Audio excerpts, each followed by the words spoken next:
Assalamualaikum warahmatullahi wabarakatuh. Allahumma salli ala sayyidina Muhammad wa ala alihi washabihi ajma'in. Alhamdulillah, salawat dan salam ke atas Rasulullah sallallahu alaihi wasallam, dan alhamdulillah syukur kepada Allah Subhanahu wa taala atas segala nikmat yang Allah telah kurniakan. Paling penting, rasa macam lama tak bersama dengan para penonton sekalian. Alhamdulillah, kali ini kembali kita bersua, dan alhamdulillah juga tanyalah Ustaz, biar tahu jangan keliru. Untuk hari ini, hari Ahad, hujung minggu, 10 Januari 2021, bersamaan dengan 26 Jamadil Awal 1442 Hijrah. Pastinya hari ini, untuk kali ini kita nak bawakan satu perbincangan yang menarik dalam topik besar kita, akidah. Dan kita nak fokuskan kepada Asmaul Husna, iaitu nama-nama Allah Subhanahu Wa Taala dan sifat-sifat Allah Subhanahu Wa Taala yang kelima hingga ke-8. Apa dia yang kelima, apa yang ke-6, apa yang ke-7 dan ke-8. InsyaAllah kejap lagi kita akan bicarakan dengan lebih lanjut. Dan pastinya bukan saya yang memberikan pencerahan. Saya sangat bertuah, kita semua sangat bertuah, kerana pada pagi ini yang menemani kita, yang insyaAllah akan memberikan pencerahan lanjut kepada kita, yang berbahagia Profesor Madya Dr. Ustaz Muhammad Suki Osman ataupun Dr. Syauqi Osman. Assalamualaikum Doktor. Waalaikumsalam warahmatullahi wabarakatuh. Apa khabar kita? Alhamdulillah. Alhamdulillah Doktor ya. Okay. Kalau ikutkan sekarang ni ramai orang risau Doktor. Ya. Itu ini ada macam-macam telahan. Tapi tak apa Doktor, saya yakin ada yang kita boleh sejukkan diri kita, jiwa kita pagi ini dengan kita menghayati kalimah nama-nama Allah yang agung ini, insya-Allah Doktor ya. InsyaAllah. Baik. Cumanya para penonton sekalian, apa yang anda boleh lakukan? Bagaimana anda nak tanyakan soalan? Senang sahaja, mudah sahaja. Anda boleh sahaja hubungi kami secara terus di talian 0377261603, ataupun anda boleh sahaja tinggalkan soalan anda di ruangan komen di Facebook kami, yang juga di sana kami bawakan siaran ini secara langsung. Tanyalah Ustaz TV3. Tinggalkan soalan anda di ruangan komen, insya-Allah.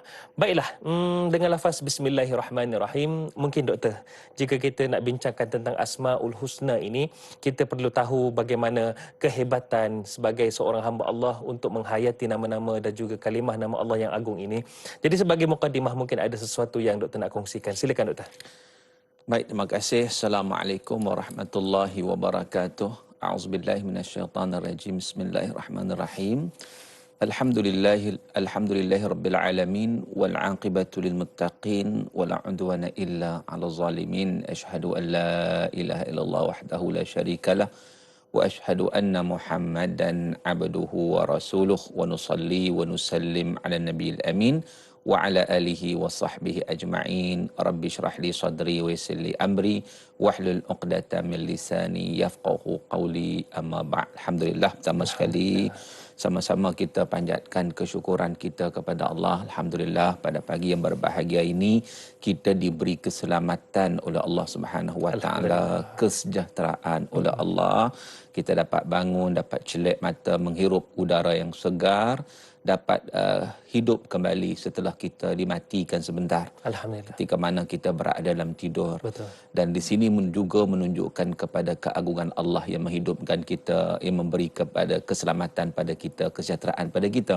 Maka dengan sebab itu pada pagi ini insya-Allah kita nak sambung perbincangan kita yang sebelum ini tentang Asmaullah Al-Husna. Yang sebelum ini kita telah bincang Ar-Rahman, Ar-Rahim, Al-Malik, Al-Qudus. Dan insya-Allah pada pagi ini kita akan sambung kepada pembincangan seterusnya, itu As-Salam, Al-Mu'min, Al-Muhaimin, Al-Aziz. 4 nama Allah Subhanahu wa taala yang menunjukkan sifat Allah, menunjukkan keagungan Allah Azza wa Jalla. Jadi saya nak mulakan dengan firman Allah Subhanahu wa taala. Allah Taala menyatakan, huwallahu allazi la ilaha illahu Al-Malikul Quddus, As-Salamul Mu'min, Al-Muhaimin, Al-Azizul Jabbar, Al-Mutakabbir, Subhanallahi amma yusyrikun. Surah Al-Hasyr ayat 23. dalam ayat ini menghimpunkan nama-nama yang akan kita bincangkan Betul. pada pagi ini, iaitu bila mana Allah Ta'ala sebut huwallahu allazi la ilaha illahu, dialah Allah Subhanahu wa Ta'ala yang tiada Tuhan melainkan dia, Al-Malik Al-Quddus. Al-Malik Al-Quddus telah dibincangkan sebelum ini pada minggu lepas. Kemudian yang kita nak masuk itu adalah hari ini As-Salam, Assalam. Al-Mu'min, Al-Muhaimin, Al-Aziz. Kemudian ayat itu terus Al-Jabbar, Al-Mutakabbir, Subhanallah amma yusyrikun. Maksudnya Allah daripada apa yang mereka sekutukan Allah Subhanahu wa Ta'ala. Jadi di situ apabila kita memahami nama-nama Allah Ta'ala ini, dia akan membawa kita untuk mentauhidkan Allah. Sebenarnya kalimah la ilaha illallah itu bila mana kita sebut, kita bukan sebut saja, tetapi ianya mengandungi kita kata keagungan Allah Subhanahu wa Ta'ala, yang kita membesarkan Allah, yang kita menolak penyembahan sebenar melainkan Allah Subhanahu wa Ta'ala saja. Jadi macam mana kita nak tolak tu? Kita kena kenal Allah Ta'ala. Kau tak kenal, macam mana kita nak tolak penyembahan sebenar? Silap-silap dalam masa yang sama kita melakukan syirik pada Allah Ta'ala. Ini masalahnya, dan banyak berlaku pun orang yang syirik pada Allah sebab tak kenal Allah. Jadi nak kenal Allah macam mana pula? Bolehkah kita kenal zat Allah? Oh, tak boleh. Kita tak mampu untuk mengenal zat Allah Subhanahu wa Ta'ala. Maka di sinilah kita datang pada kita untuk mengenal asma wa sifat, tentang nama-nama Allah Ta'ala yang menunjukkan sifat-sifat Allah Subhanahu wa Ta'ala yang maha agung, yang maha besar. Maka bila mana kita menghayati perkara ini, ia akan membawa rasa diri kita sangat kerdil dan kita sangat bergantung kepada Allah Azza wa Jalla. Sebagai contoh baik, yang pertama kita terus Assalam. Baik. Assalam ni bahasa mudah kita selamat sejahtera lah. Ya. Assalam. Hari-hari kita sebut salam ni, pagi-pagi tadi sampai-sampai saya bagi salam lah kan. Terus bagi salam. Bagi salam. Assalamualaikum. Di situ ada kalimah kesejahteraan. Jadi assalam ni merupakan isim min asma'illah al-husna wa ma'nahu malikut taslim wa najatil abdi minal makhawif wal mahalik, wa huwa isim min asma'il jannah daris salam wa minhu assalamah fid din wa dunya. Terjemah dia apa? Salam ni, Assalam ni dia salah satu nama daripada nama Allah Ta'ala yang maknanya yang mana Allah Ta'ala menguasai keselamatan hambanya daripada sebarang perkara yang melibatkan kerosakan, melibatkan rasa takut dan sebagainya.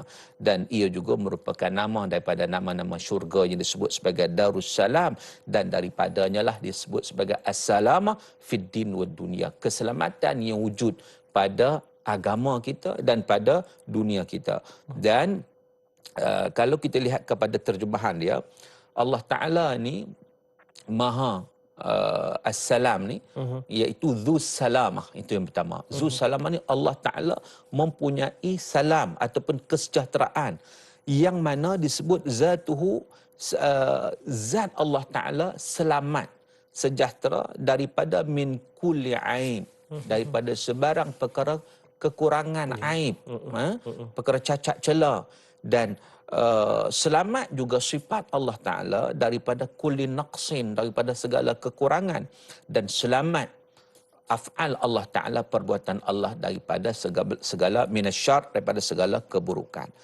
Jadi maka dengan sebab itu Allah Ta'ala bila sebut Assalam, nama Allah Salam merujuk pada Allah yang maha penyelamat, Allah yang memberi keselamatan.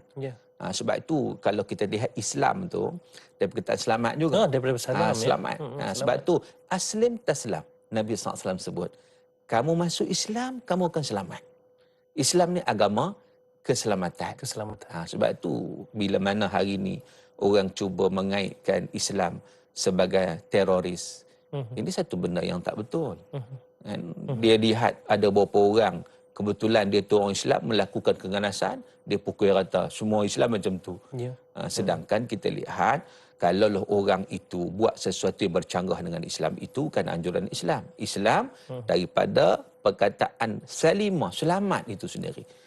Sebab tu Allah Ta'ala perintah pada kita untuk terima Islam secara keseluruhannya. Ya. Bila kita terima Islam seluruhannya, kita akan selamat. Akan selamat. Akan selamat Pasti. dunia dan juga akhirat. Dan kalau kita lihat dalam ayat Allah Ta'ala, Allah sebut, Wallah yad'u ila daris salam wa yahdi man yasha ila siratim mustaqim. Surah Yunus ayat 25. Allah Ta'ala menyeru kepada daris salam, iaitu syurga Allah Subhanahu wa Ta'ala yang penuh dengan kesejahteraan, dan Allah Ta'ala memberi hidayah ke jalan yang benar. Dan juga dalam surah Al-Waqi'ah menyatakan tentang salam, fasalamun laka min ashabil yamin. Yang selamat ni ashabul yamin. Dalam surah Waqi'ah yang saya pasti ramai yang baca surah Waqi'ah kan. Setiap pagi dia akan baca surah Waqi'ah. Selepas daripada rancangan Tanyalah Ustaz ni pun dia buka, dia baca surah Waqi'ah. Jadi kalau kita faham, surah Waqi'ah ni menceritakan tentang beberapa golongan. Beberapa golongan. Antaranya golongan yang ashabul yamin. Ashabul yamin ni adalah golongan yang selamat. Selamat. Iaitu mereka yang orang kata ahli syurga lah, penghuni-penghuni syurga. Jadi hakikat nama Assalam ni, yang pertama sejahtera daripada kaiban. Allah Ta'ala sejahtera daripada kaiban, kecacatan, kekurangan. Dan Allah Ta'ala juga selamat, sejahtera daripada sebarang sekutu, sebarang kezaliman, sebarang persamaan. Jangan duk samakan Allah dengan ada macam makhluk yang ada anak, isteri dan sebagainya. Yang Allah, baharulah. Yang baharu. Allah selamat daripada semua perkara ni. Yang kita dah bincang tentang mukhalafatuhu ta'ala al-hawadis. Allah Ta'ala bercanggah, bersalahan dengan segala yang baharu. Dan Allah Ta'ala juga maha, kita kata penyelamat makhluk daripada sebarang kezaliman, iaitu menyelamatkan manusia daripada seksa apabila mereka itu nak kepada keselamatan. Orang nak pada selamat, Allah bagi keselamatan lah. Utamanya seksa di akhirat kelak. Dan kalau kita lihat di atas dunia lagi, Allah penyelamat. Allah membantu menyelamat para anbiya alaihimussalatu wassalam ketika mana menyampaikan dakwah. Antaranya disebut oleh Allah, salamun ala Nuh fil alamin, sejahtera kepada Nuh, Nabi Nuh alaihi salam. Didoakan keselamatan. Keselamatan. Salamun ala Ibrahim. Betul. Sejahtera kepada Nabi Ibrahim alaihi salam. Walaupun menghadapi tekanan ataupun kita kata gangguan dan tindakan kekejaman daripada Namrud sampai dibakar, kan? Tapi apa berlaku? Qulna ya nar kuni bardan wa salaman. Betul. Ala Ibrahim. Allah Ta'ala kata kepada api itu, qulna ya nar, wahai api, kuni bardan wa salaman, jadilah sejuk dan selamat. Salam, kataan salam itu. Selamat kepada Ibrahim alaihi salam. Sebab tu kalau orang yang ni petua lah, orang yang kena terbakar ataupun kena api panas, maka ada panduan petua daripada alim ulama menyatakan baca ayat itu untuk menyembuhkan penyakit kena api lah. Mengambil panduan daripada apa yang berlaku pada Nabi Ibrahim AS yang dibakar tapi mendapat keselamatan daripada Allah Subhanahu Wa Taala. Sebab memang api dia sifat membakar, tapi kita tahu Allah jadikan api sifat membakar, dia tak akan terbakar tanpa izin Allah. Tanpa izin Allah. Tanpa izin Allah tak akan terbakar. Sebab itu dia nak terbakar itu pun atas kekuasaan, kudrat dan iradat Allah Subhanahu Wa Taala. Jadi kita lihat sebab itu kalau kita tengok sifat kesempurnaan Allah Ta'ala, Allah selamat sejahtera daripada segala yang bercanggah dengan kesempurnaan Allah Ta'ala. Sebab itu kalau kita pernah bincang sifat Allah Ta'ala hayah, hidup. Jadi Allah sejahtera daripada al-maut. Daripada mati, daripada nak tidur, daripada itu bukan Allah Ta'ala. Qiyamuhu bin nafsih, Allah berdiri dengan sendiri. Mana Allah sejahtera daripada lemah, daripada penat.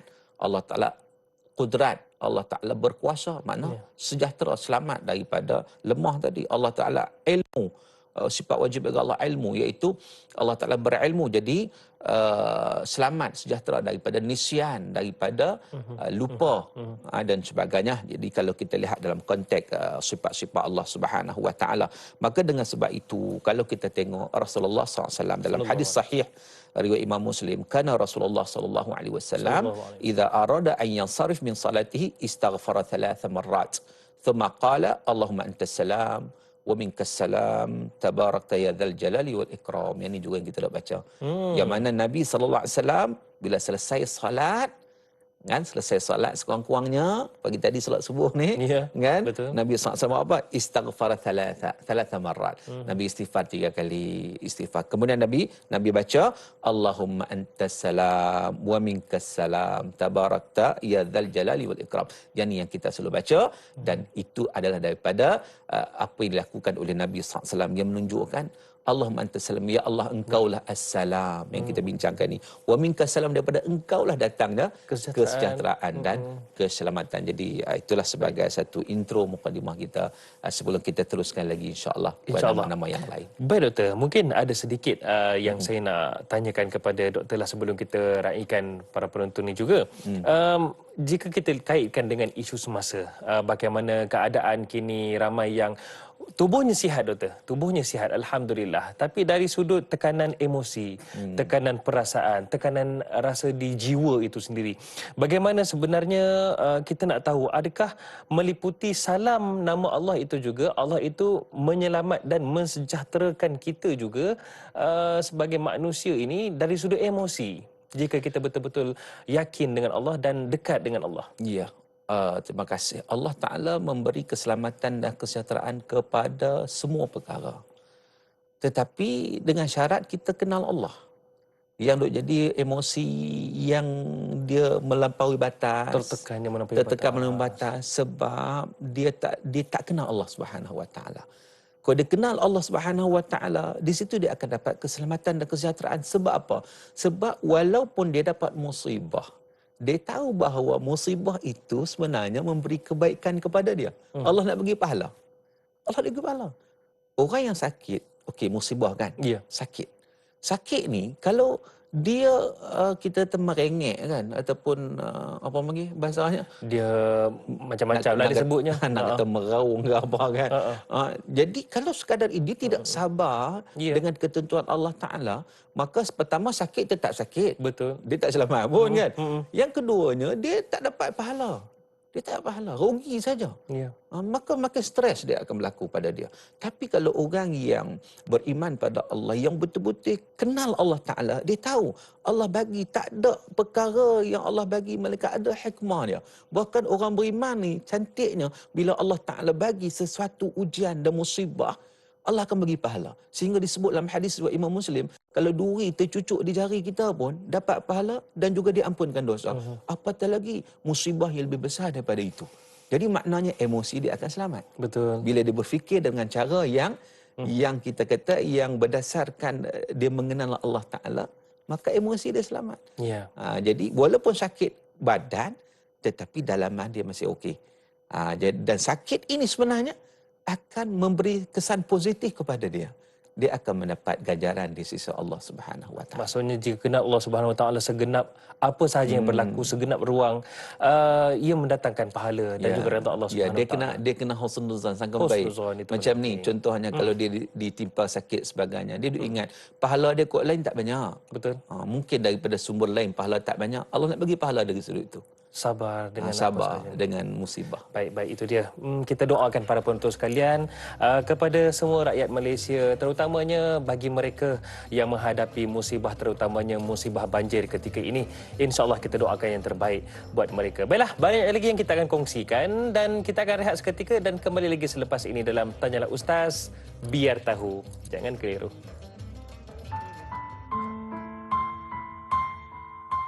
Bismillahirrahmanirrahim. Allahumma inni a'udzubika minal baras wal junun wal judham wa min sayil asqam. Ya Allah, sesungguhnya aku berlindung denganmu dari penyakit sopak, gila, kusta dan penyakit-penyakit yang buruk. Amin ya rabbal alamin.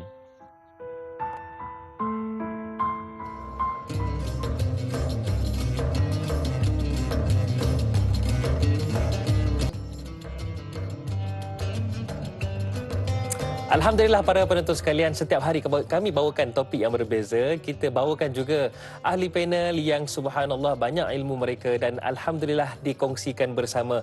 Dan hari ini Tanyalah Ustaz, biar tahu jangan keliru. Kita bincangkan, kita bawakan topik akidah. Kita fokuskan kepada Asmaul Husna, nama Allah, sifat Allah yang 5 hingga ke 8 bersama dengan yang berbahagia Profesor Madya, Dr. Syauqi Othman. Baiklah, kita nak kongsikan dulu Doktor, status COVID-19 yang dikeluarkan oleh Kementerian Kesihatan Malaysia semalam. Mungkin anda boleh lihat di paparan ini. Bagaimana kes baharu dicatatkan 2,451 kes. Dan kes sembuh dicatatkan 1,401, manakala kes kematian baharu sebanyak 5 kes kematian. Dan kita harapkan sesuatu yang positif, terutamanya dalam kehidupan seharian kita terus patuh kepada SOP. InsyaAllah kita mampu untuk melawan yang kita sebut sebagai musuh yang tidak dapat dilihat dengan mata kasar ini, InsyaAllah. Baiklah, kembali kepada perbincangan kita pada pagi ini, Doktor. Jika kita kaitkan dengan tadi Doktor ada sebut tentang As-Salam itu dan juga nama-nama Allah ini, ada soalan daripada Sal Rasid di Facebook ni. Okey, katanya, Assalamualaikum Ustaz dan Da'i. Waalaikumsalam.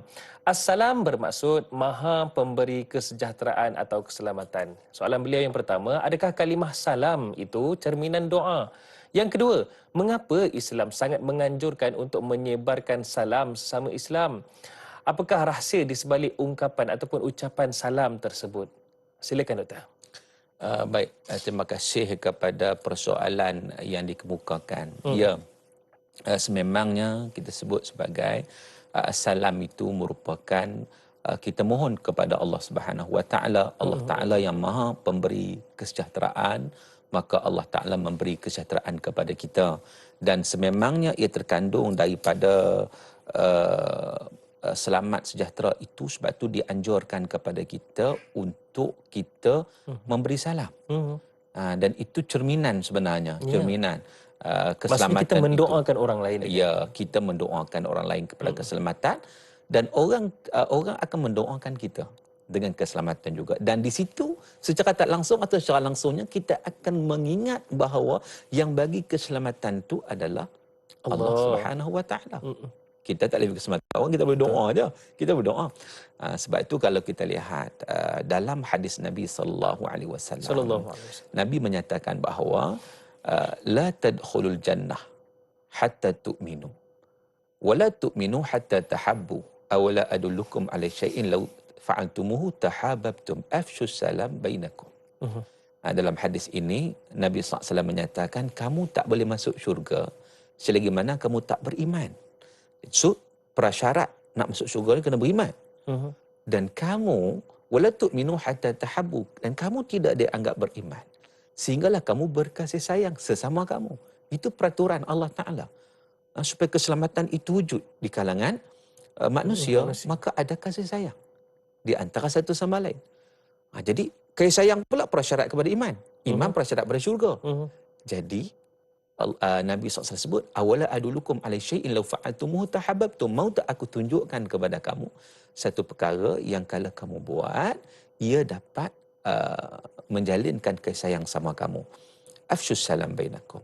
Sebarkanlah ucapan salam. Sebarkanlah salam. Jadi makna salam ini satu benda yang sangat penting. Sebab tu kita mengucapkan salam kepada sesiapa yang kita kenal maupun yang kita tak kenal. Macam hadis Nabi sebut, tut'imut ta'am wa taqra'us salam. Iaitu kamu bagi makan orang dan juga kamu bagi salam pada siapa yang kamu kenal dan kamu tak kenal. Dan ada hadis lain yang menyatakan tentang 4 tip masuk syurga. 4 tip masuk syurga.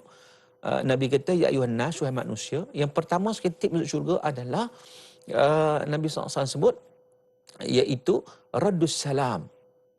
Dia ada kaitan dengan salam. Memberi salam, menjawab salam. Sebab tu kata para ulama, bagi salam itu sunat, jawab salam itu wajib. Radus salam. Betul. Yang kedua, wa at'imut ta'am, bagi makan, tolong bantu orang. Yang ketiganya, wasilul arham, hubung silaturahim. Silaturahim. Yang keempatnya adalah wasallu bilail wa nasuniyam, salat di waktu malam ketika orang lain sedang tidur. Tadkhulul jannata bisalam. perkataan Allahu salaf situ. Akbar. Kalau kamu buat perkara ini, 4 tips ni, tadkhulul jannati bisalam. Kamu Cantik. masuk syurga dengan Baik. penuh kesejahteraan. Cantiknya dekat situ doktor ya, bagaimana dimasukkan dengan salam. Tadkhulul jannah bis salam. Nama syurga pun Darussalam. Allahu Akbar, semuanya salam. Cumanya doktor, mungkin ada soalan daripada pemanggil kita ketika ini, Amirah Abdullah di talian. Assalamualaikum. Waalaikumsalam warahmatullahi. Ya, mungkin Puan Amirah ada soalan, silakan. Ya, saya. Assalamualaikum Ustaz. Waalaikumsalam warahmatullahi wabarakatuh. Waalaikumsalam. Nak tanya pasal Asmaul Husna ni. Boleh tak Asmaul Husna ni kita dalam solat, kita tambah. Katakanlah kita sujud, lepas kita sujud, kita terus Ya Afu, Ya Ghaffar, Ya Ghafur, Ya Tawwab, Ya Qudus, Ya Jalil. Lepas tu ada bicara hati tu dalam hati lah. Tapi yang Asmaul Husna tu disebut dalam solat tu. Baik, dilafazkan ya. Semua sujud, rukuk. Memang ada macam Ditambah ya. Boleh ke tak boleh? Itulah. Baik. Baik, terima kasih. Assalamualaikum. Waalaikumsalam warahmatullahi wabarakatuh. Itu dia Puan Amirah, mungkin baik, macam mana doktor kalau kita solat, kita nak tambahkan, ia adalah kalimah yang baik, nama-nama Allah, boleh ke tidak ditambah? Baik, terima kasih kepada persoalan yang ditanya tadi. Yang pertama sekali kita kena tahu konsep sujud dan konsep rokok. Rokok dan sujud ni kita memperbanyakkan zikir kepada Allah Subhanahu Wa Taala. Pertama, kita dilarang baca Quran dalam rokok dan juga sujud. Jangan rajin pula baca Quran. Itu tak boleh lah. Baca Quran tak boleh. Zikir okey, membesarkan Allah Subhanahu Wa Taala, macam kita sebut subhana rabbil a'la, itu zikir. Maha suci Allah yang maha tinggi. Yang maha tinggi. Wa bihamdih, dan segala puji baginya. Jadi itu. Dan yang keduanya, dalam sujud juga kita boleh berdoa, bahkan disunatkan berdoa, di mana hadis Nabi SAW menyatakan tentang bagaimana manusia yang paling dekat dengan Allah, aqrab ma yakunul 'abd fi sujud. Bainahu wa baina rabb wa fi sujud. Ketika mana sujud, seorang itu dia dekat dengan Allah Subhanahu Wa Taala.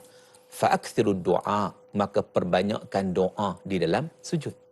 Maka dengan sebab itu, antara doa kita boleh menggunakan doa dengan lafaz Asmaul Husna. Sebab kata Allah Taala fad'uhu biha, walillahil asmaul husna fad'u biha. Bagi Allah Taala al-asmaul husna, dan berdoalah dengannya. Maka boleh kita berdoa, so tidak ada masalah. Tetapi kita kena tengok juga, kalau kita solat berjemaah, yang lebih aulanya kita ikut imam. Jangan duduk sorang-sorang sujud puja yang lama. Imam dah bangun, dia tak habis lagi. Kawan sebelah pun risau. Dia ni dah mati ke belum? Okey ke tidak ni? Okey ke tak? Dah mati ke apa dalam sujud? Bimbanglah, duduk rasakan tak bangun-bangun daripada sujud. Innama ju'ilal imam liyutamma bih. Sesungguhnya dijadikan imam itu untuk diikuti. Jadilah solat jemaah, sujud cukup subhanal a'la cukup. Tak perlu doa panjang-panjang, tak perlu duk minta doa. Boleh doa tapi bukan tempat dia. Kena ikut imam. Kena ikut imam, itu paling afdal. Tapi kalau kita bangun tahajud, kita bangun seorang-seorang, waktu itu kita nak berdoa, silakan. Boleh berdoa. Dengan melafazkan Asmaul Husna. Tidak ada masalah. Tidak ada masalah kalau seorang-seorang. Ya Ghaffar, ya Allah, yang Maha Pengampun dosa. Ighfir dhunubi, ampunkan dosaku ya Allah. Dalam sujud boleh. Kerana Allah dekat dengan kita. Ya, Allah dekat ketika mana kita sujud. Itu dia. Baik, itu dia menjawab soalan daripada Puan Amirah. Ada dua soalan yang sangat cantik juga. Saya yakin ini juga mungkin mewakili para penonton di rumah. Soalan tersebut daripada Anna Karnina di Facebook ni doktor. Katanya, Assalamualaikum Ustaz Da'i. Waalaikumsalam. Soalan beliau yang pertama, apakah dengan lafaz dan zikir Asmaul Husna dapat mengenali sifat-sifat bagi Allah, iaitu Assalam, iaitu memberi erti yang Maha Pemberi Sejahtera? Adakah Allah memberi keafiatan, dijauhkan dari sebarang penyakit buat hamba-Nya dengan kesihatan yang baik, jasmani dan rohani yang mantap untuk beribadah? Yang kedua, adakah perlu menjaga stamina dan pemakanan yang terbaik untuk menjaga kesihatan dari terhindar dari sebarang penyakit untuk kesejahteraan hidup? Adakah kita sekadar berdoa je tanpa ada ikhtiar? Perlu juga ada ikhtiar ke macam mana? Ya. Konsep dalam Islam ni jelas. Al-wiqayah khairun minal ilaj. Yang diterjemahkan dalam bahasa Inggeris, prevention is better than cure. Ampun. Kan?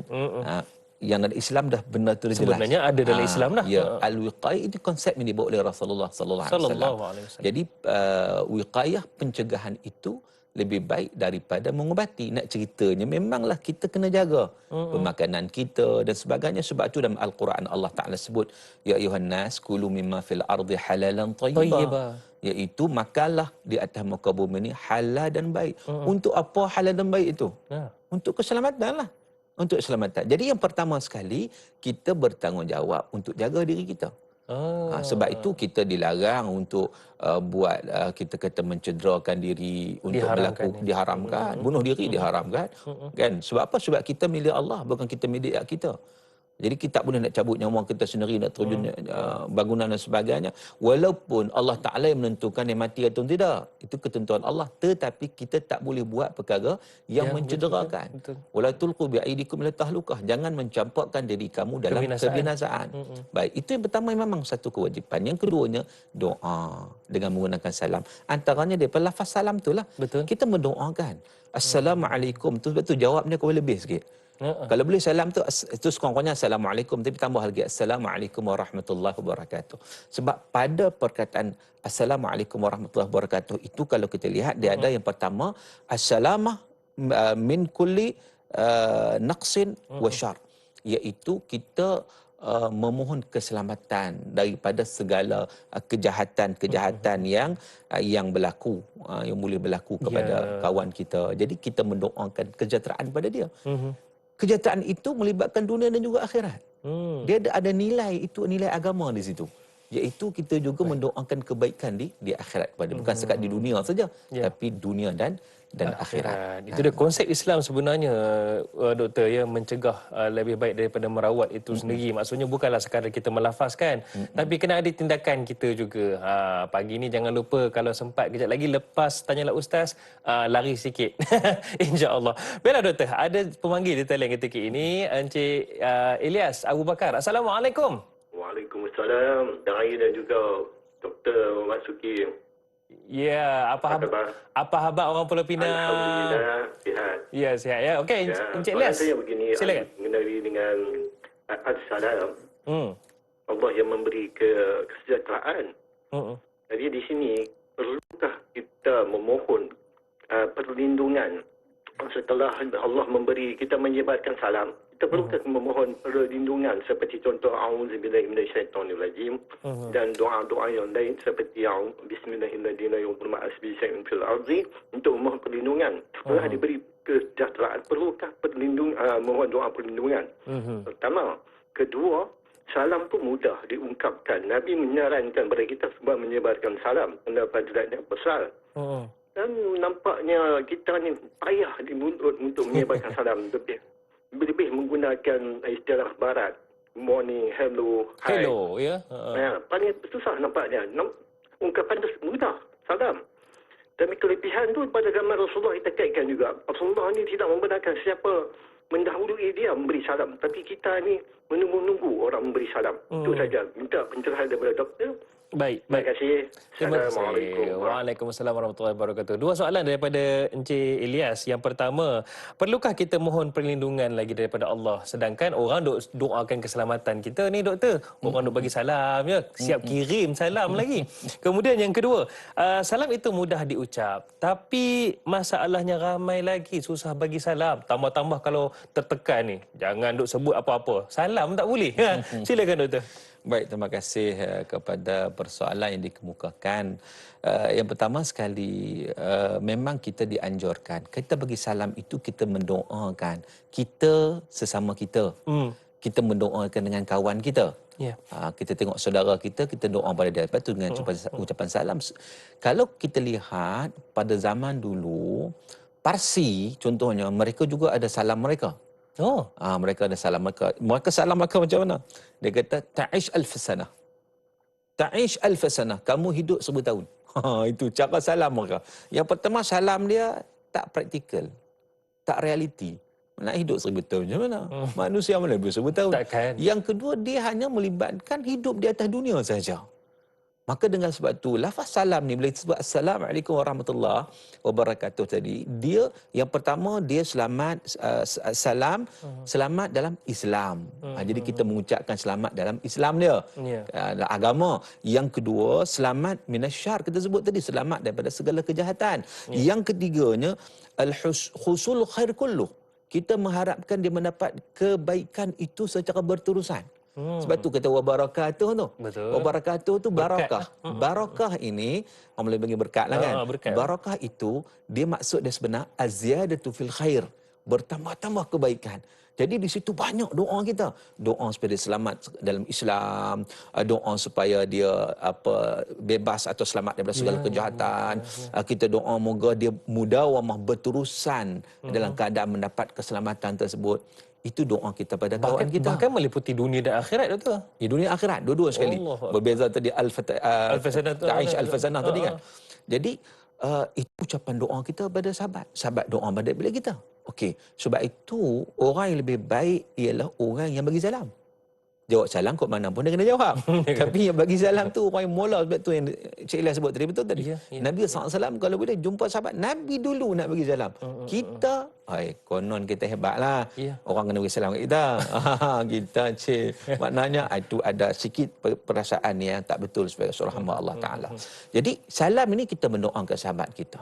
Yang kedua tidak menafikan kita kena memohon pertolongan Allah daripada segala bahaya, malapetaka dan sebagainya. Sebab kita berhadapan dengan pelbagai ketakutan, pelbagai benda syar, ancaman dan sebagainya, sama ada daripada makhluk yang kita dapat lihat maupun makhluk yang kita dapat lihat. Betul. Maka dengan sebab itu, kita dianjurkan untuk berdoa kepada Allah, berzikir dengan zikir tertentu macam disebut tadi dalam hadis Nabi yang sahih disebut Bismillahillazi la yadurru ma'asmihi syai'un fil ardi wala fis sama' wa huwa syamiul alim. Dah dilagukan kan zikir tersebut. Dah dizikirkan. 3 kali waktu pagi, 3 kali waktu petang akan menyelamatkan seorang daripada sebarang kemudaratan. Begitu juga doa macam Nabi SAW pernah kena sihir. Nabi pernah kena sihir. Lalu Jibril AS datang ruqyah Nabi, rawat Nabi. Nabi baca Al-Mu'awwidhatan, 2 surah yang kita kata penyembuh, kan? Iaitu surah Al-Falaq dan juga surah An-Nas. Jadi ada 11 simpulan sihir yang dibuat oleh Nabi SAW. Dua-dua ayat ni 11 ayat. Setiap satu ayat ni baca terlerai satu simpulan. Sampailah 11-nya. Jadi Nabi SAW sendiri mengajar kepada kita bagaimana memohon pertolongan Allah Ta'ala. Bahkan hadis Sahih Bukhari daripada Aisyah radhiyallahu anha, Nabi setiap kali nak tidur, kata Aisyah, Nabi akan baca 3 qul. Sebagai apa? Sebagai memohon perlindungan Allah Subhanahu Wa Ta'ala. Jadi bagaimana dengan kita? Maka dengan sebab itu merupakan satu tuntutan kita sebagai hamba, kita refer pada Allah, rujuk pada Allah, memohon pertolongan Allah Subhanahu Wa Ta'ala untuk keselamatan kita dunia dan akhirat. Itu dia maksudnya, selain daripada kita melafazkan itu, sebenarnya lebih penting kita menghayatinya, Doktor. Ya, tambah-tambah dalam kita nak memohon kepada Allah Subhanahu Wa Ta'ala akan perlindungan, kita kena kenal Allah itu memberikan kesejahteraan, Doktor, ya.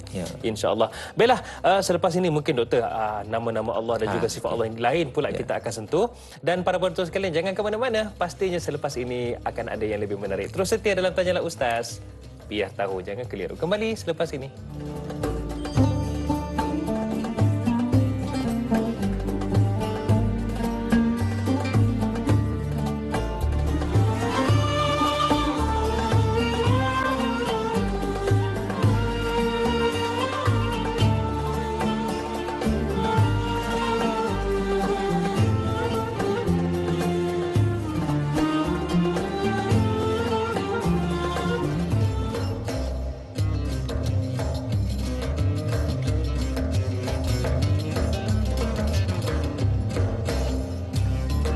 Segala jawapan kini dihuraikan dalam Tanyalah Ustaz, biar tahu jangan keliru. Terima kasih kepada anda semua kerana tontonan dan juga sokongan anda semua. Kami di sini teguh berdiri berkongsi manfaat insya-Allah untuk kebaikan bersama. Dan hari ini Tanyalah Ustaz, biar tahu jangan keliru bersama dengan Dr. Syauqi Osman. Kita bincangkan akidah berkaitan dengan Asmaul Husna, nama dan juga sifat Allah Subhanahu Wa Taala, dari sifat dan nama Allah dari yang ke-5 hingga ke-8. Dan pagi ini kita dah selesai doktor ya ceritakan tentang assalam, dan sebelum kita nak masuk dengan nama Allah dan juga sifat Allah yang seterusnya iaitu Al-Mu'min, ada soalan daripada Izzara ni. Izzara di Facebook katanya, doktor, Assalamualaikum Ustaz, Da'i dan semua kru. Waalaikumsalam. Soalan beliau yang pertama, apakah apabila menzahirkan Allah itu Assalam menjadikan seseorang itu menikmati khusyuk saat membaca tahiyat awal dan akhir ketika solat sehingga menghadirkan kesejahteraan atau ketenangan dalam hatinya? Ya. Yang kedua, ini masuk kepada nama dan sifat Allah yang lain pula. Bagaimanakah untuk menenangkan hati dan perasaan saat diuji? Contoh macam situasi semasa lah. Apakah dengan mengimani nama-nama Allah seperti Al-Mu'min akan rasa hati ini aman ketika diuji untuk terus bersabar dan aman dari rasa ketidakpuasan hati ketika saat gundah gulana? Silakan, doktor. Baik, terima kasih kepada persoalan yang dikemukakan. Yang pertama soalan tentang Assalam, yang kedua tentang Al-Mu'min. Kita belum bincang lagi, nanti kita akan bincang selepas ini bagi menjawab soalan tersebut dan juga perbincang mengenai nama Allah Ta'ala Al-Mu'min. Assalam ni disebut tentang bila mana kita baca tahiyat sampai tahiyat awal atau tahiyat akhir. Memang ada perkataan Assalam. At-tahiyatul mubarakatuh salawatut tayyibatu lillah. Assalamu alayka ayyuhan nabi. Assalamu alayka ayuhan nabi wa rahmatullahi wabarakatuh. Assalamu alayna wa ala ibadillah as-salihin. Bila kita baca tu, kita bagi salam sejahtera pada Nabi SAW. Assalamu alayna, salam kepada kita. Wa ala ibadillah salihin, kepada hamba Allah yang saleh. Kalau kita faham itu, memang kita memohon kesejahteraan. Dalam salat kita mohon kesejahteraan. Sebab itu kalau kita, bahkan salat itu sendiri pun diakhiri dengan salam. Ya. Tahrimuha at-takbir wa tahliluha at-taslim. Betul. Salat itu bermula dengan takbir. Tahrimuha at-takbir, Allahu akbar, Allah Maha Besar. Maknanya sepanjang salat itu kita menghayati kebesaran dan keagungan Allah Subhanahu wa taala. Wa tahliluha, akhir salat, at-taslim, kita bagi salam. Maknanya kita selamat. Setelah kita melalui proses solat itu, pengabdian diri kepada Allah Subhanahu wa taala, maka diakhiri dengan salam, merujuk kepada apa?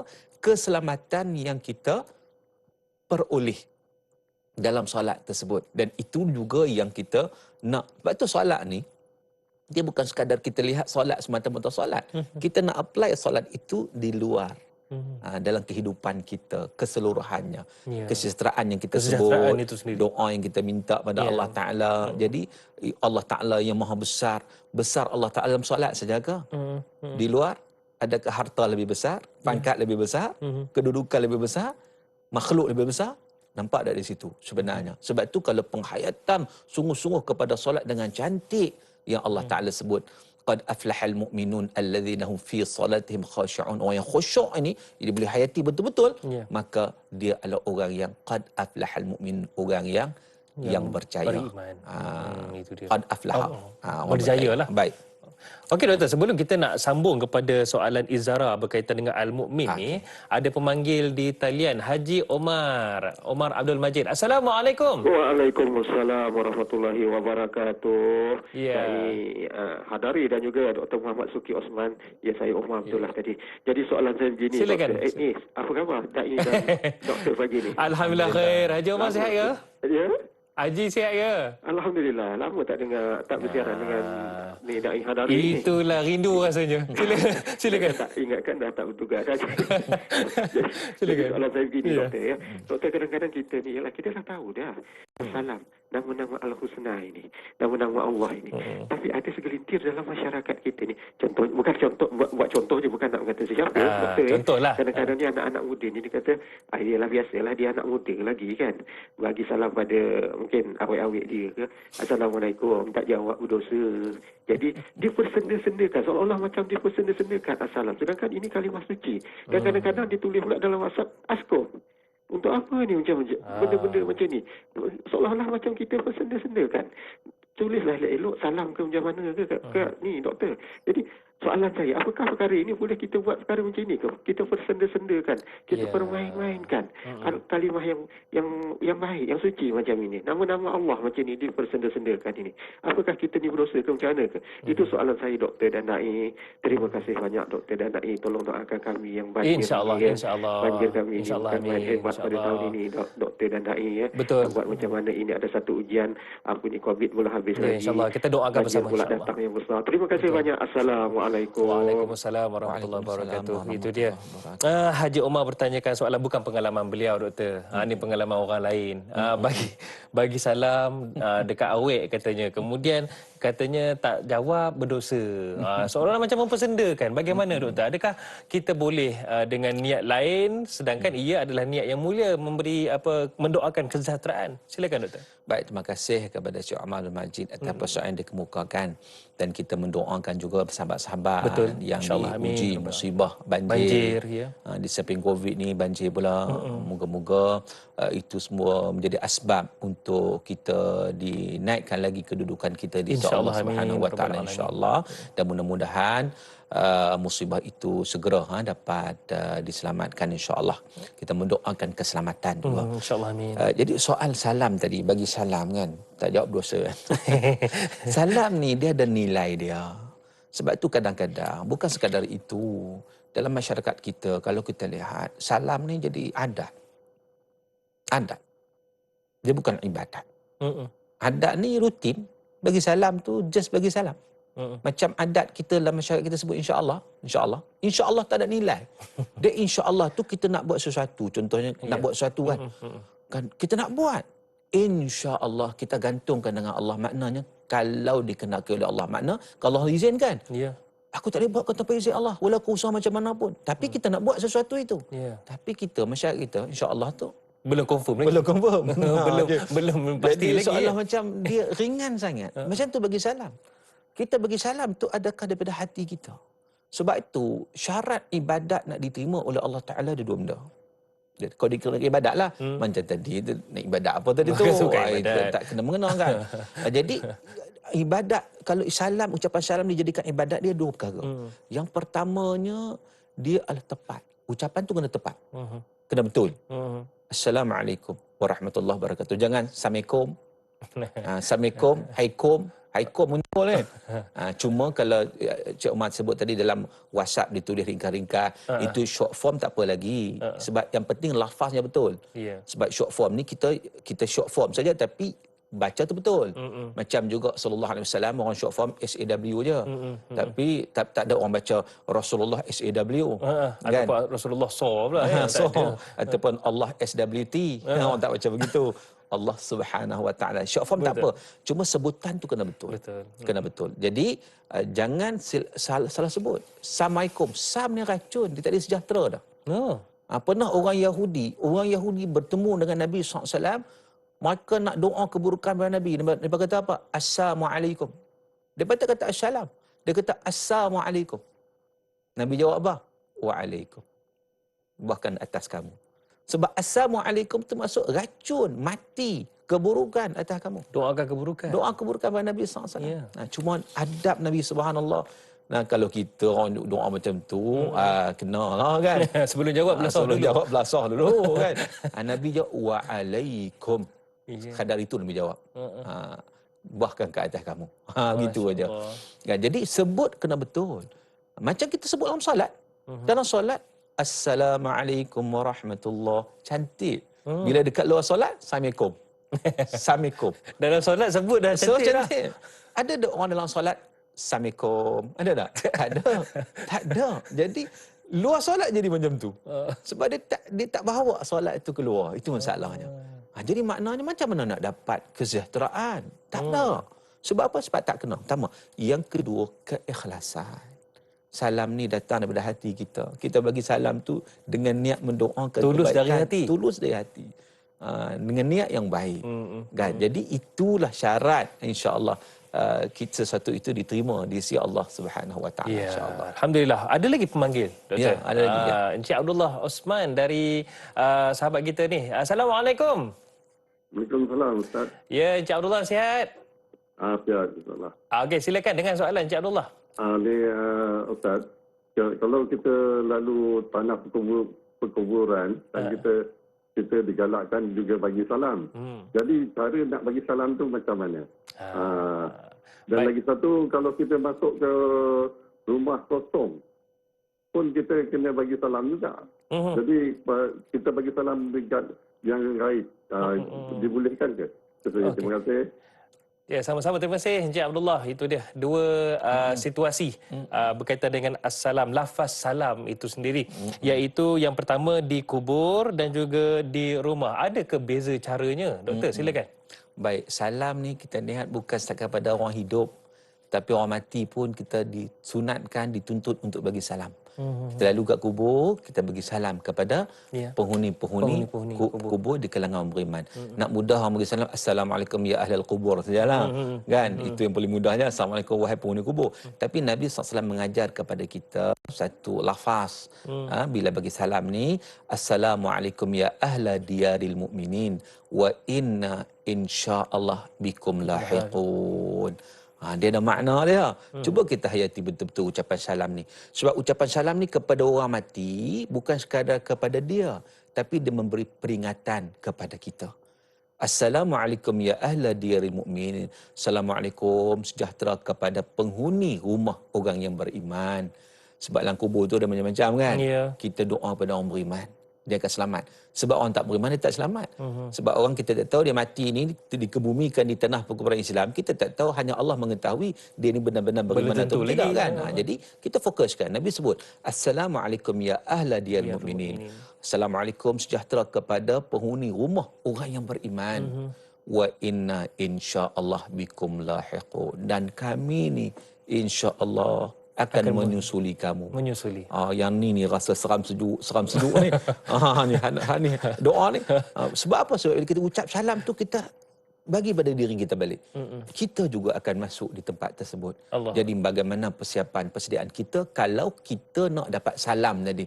Kalau kita nak dapat sejahtera tadi. Sebab apa? Sebab keselamatan ni sampai hari akhirat. Sebab tu ketika mana lalu titian serat ni, ada doa sebut apa? Rabbi salim, Allahumma salim, ya Allah selamatkanlah, selamatkanlah. Selamat.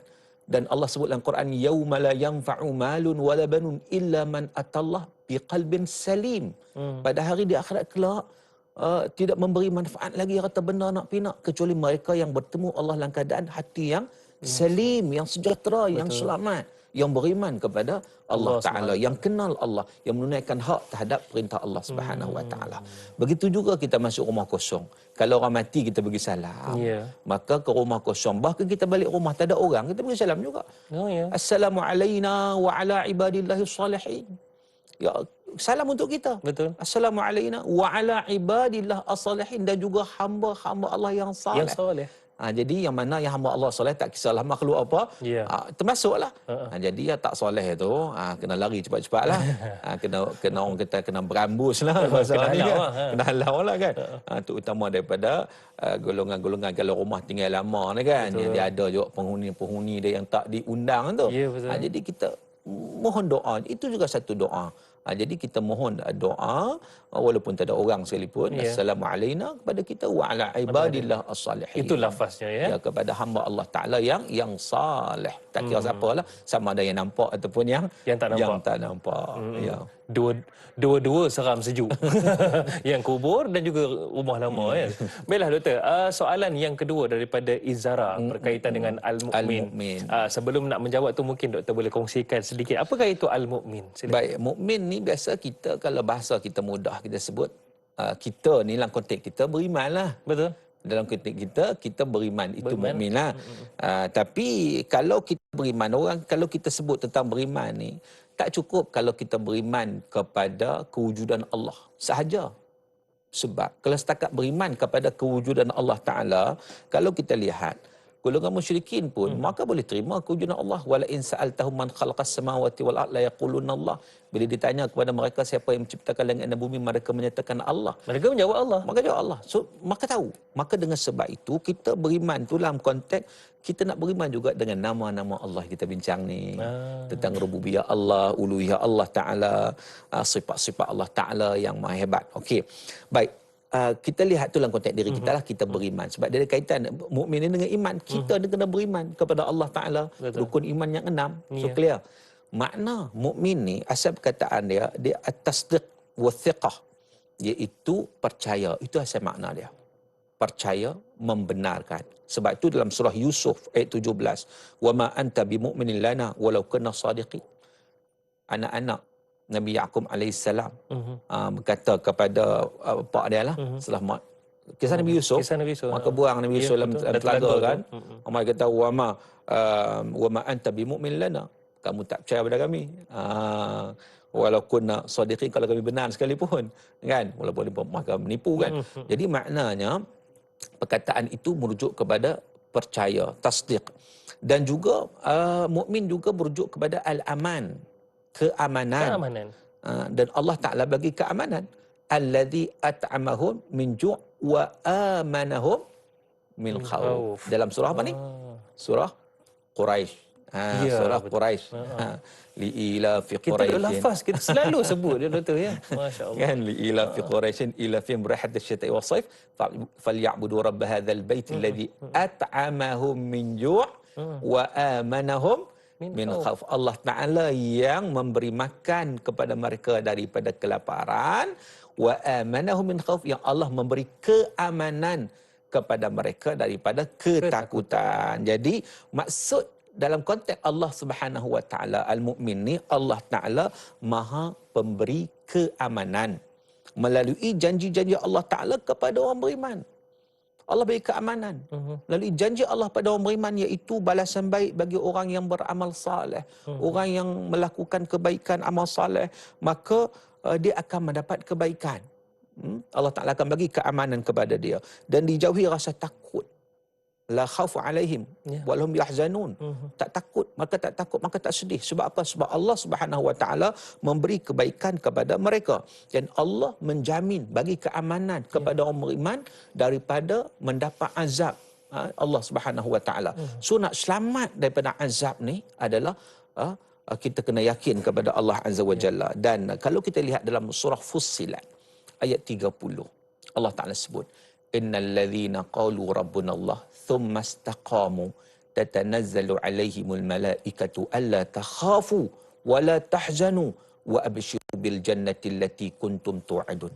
Sadaqallahul azim. Surah Fussilat ayat 30. Allah Ta'ala menyatakan, innal ladzina qalu rabbuna Allah, sesungguhnya mereka yang menyatakan Tuhan kami lah Allah. Mana orang yang beriman kepada Allah. Thumma istaqamu, kemudian mereka beristiqamah. Mana dia ada kaitan dengan kehidupan kita atas dunia ni. Kita beriman dan istiqamah. Kata Nabi, qul amantu billah thumma istaqim. Katakan aku beriman pada Allah, kemudian istiqamah. Istiqamah ni apa? Jangan silap faham. Sebab orang kita bila sebut istiqamah, dia merujuk kepada konsisten sahaja. Dia istiqamah dia bukan konsisten saja. Konsisten di atas jalan yang lurus. Itu maksud istiqamah. Ni kadang kawan tu buat jahat pun, dia ni istiqamah sungguh mencuri. Istiqamah juga. Istiqamah. Salah tu. Itu penggunaan yang salah. Sebab mencuri itu bukan perbuatan yang baik. Betul. Istiqamah di jalan Allah. Istiqamah ni dia konsisten. Okeylah, konsisten. Ke arah yang baik lah. Ke arah yang baik. Ihdinas siratal mustaqim kan. Itu.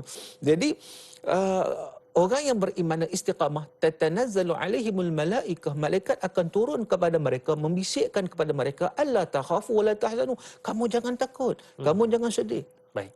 Kan? Wa abshiru bil jannah, bergembiralah dengan syurga Allah Subhanahu wa taala. Jadi di sini Al-Imam Al-Qurtubi dalam tafsir Al-Jami' li Ahkamil Quran menyatakan bahawa ada 3 waktu. Bila sebut tentang 3 waktu ni, kejap lagi kita perincikan, Doktor. Apakah 3 waktu tu? Nantikan selepas ini dalam Tanyalah Ustaz. Biar tahu, jangan keliru. Rehat seketika.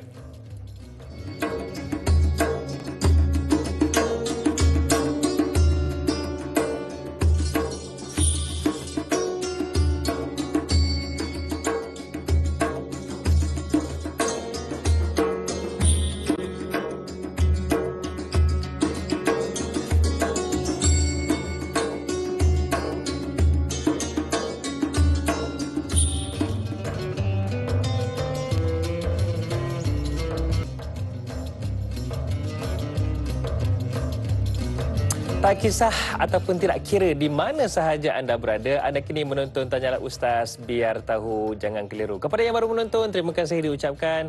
Dan hari ini kita bicarakan, kita bawakan topik besar kita akidah. Kita bawakan Asmaul Husna, iaitu nama dan juga sifat Allah Subhanahu Wa Taala dari 5 hingga ke 8 dan telah diperincikan oleh panel kita yang berbahagia Dr. Syauqi Osman berkaitan dengan As-Salam. Kemudian ada kita masuk sedikit tadi tentang Al-Mu'min.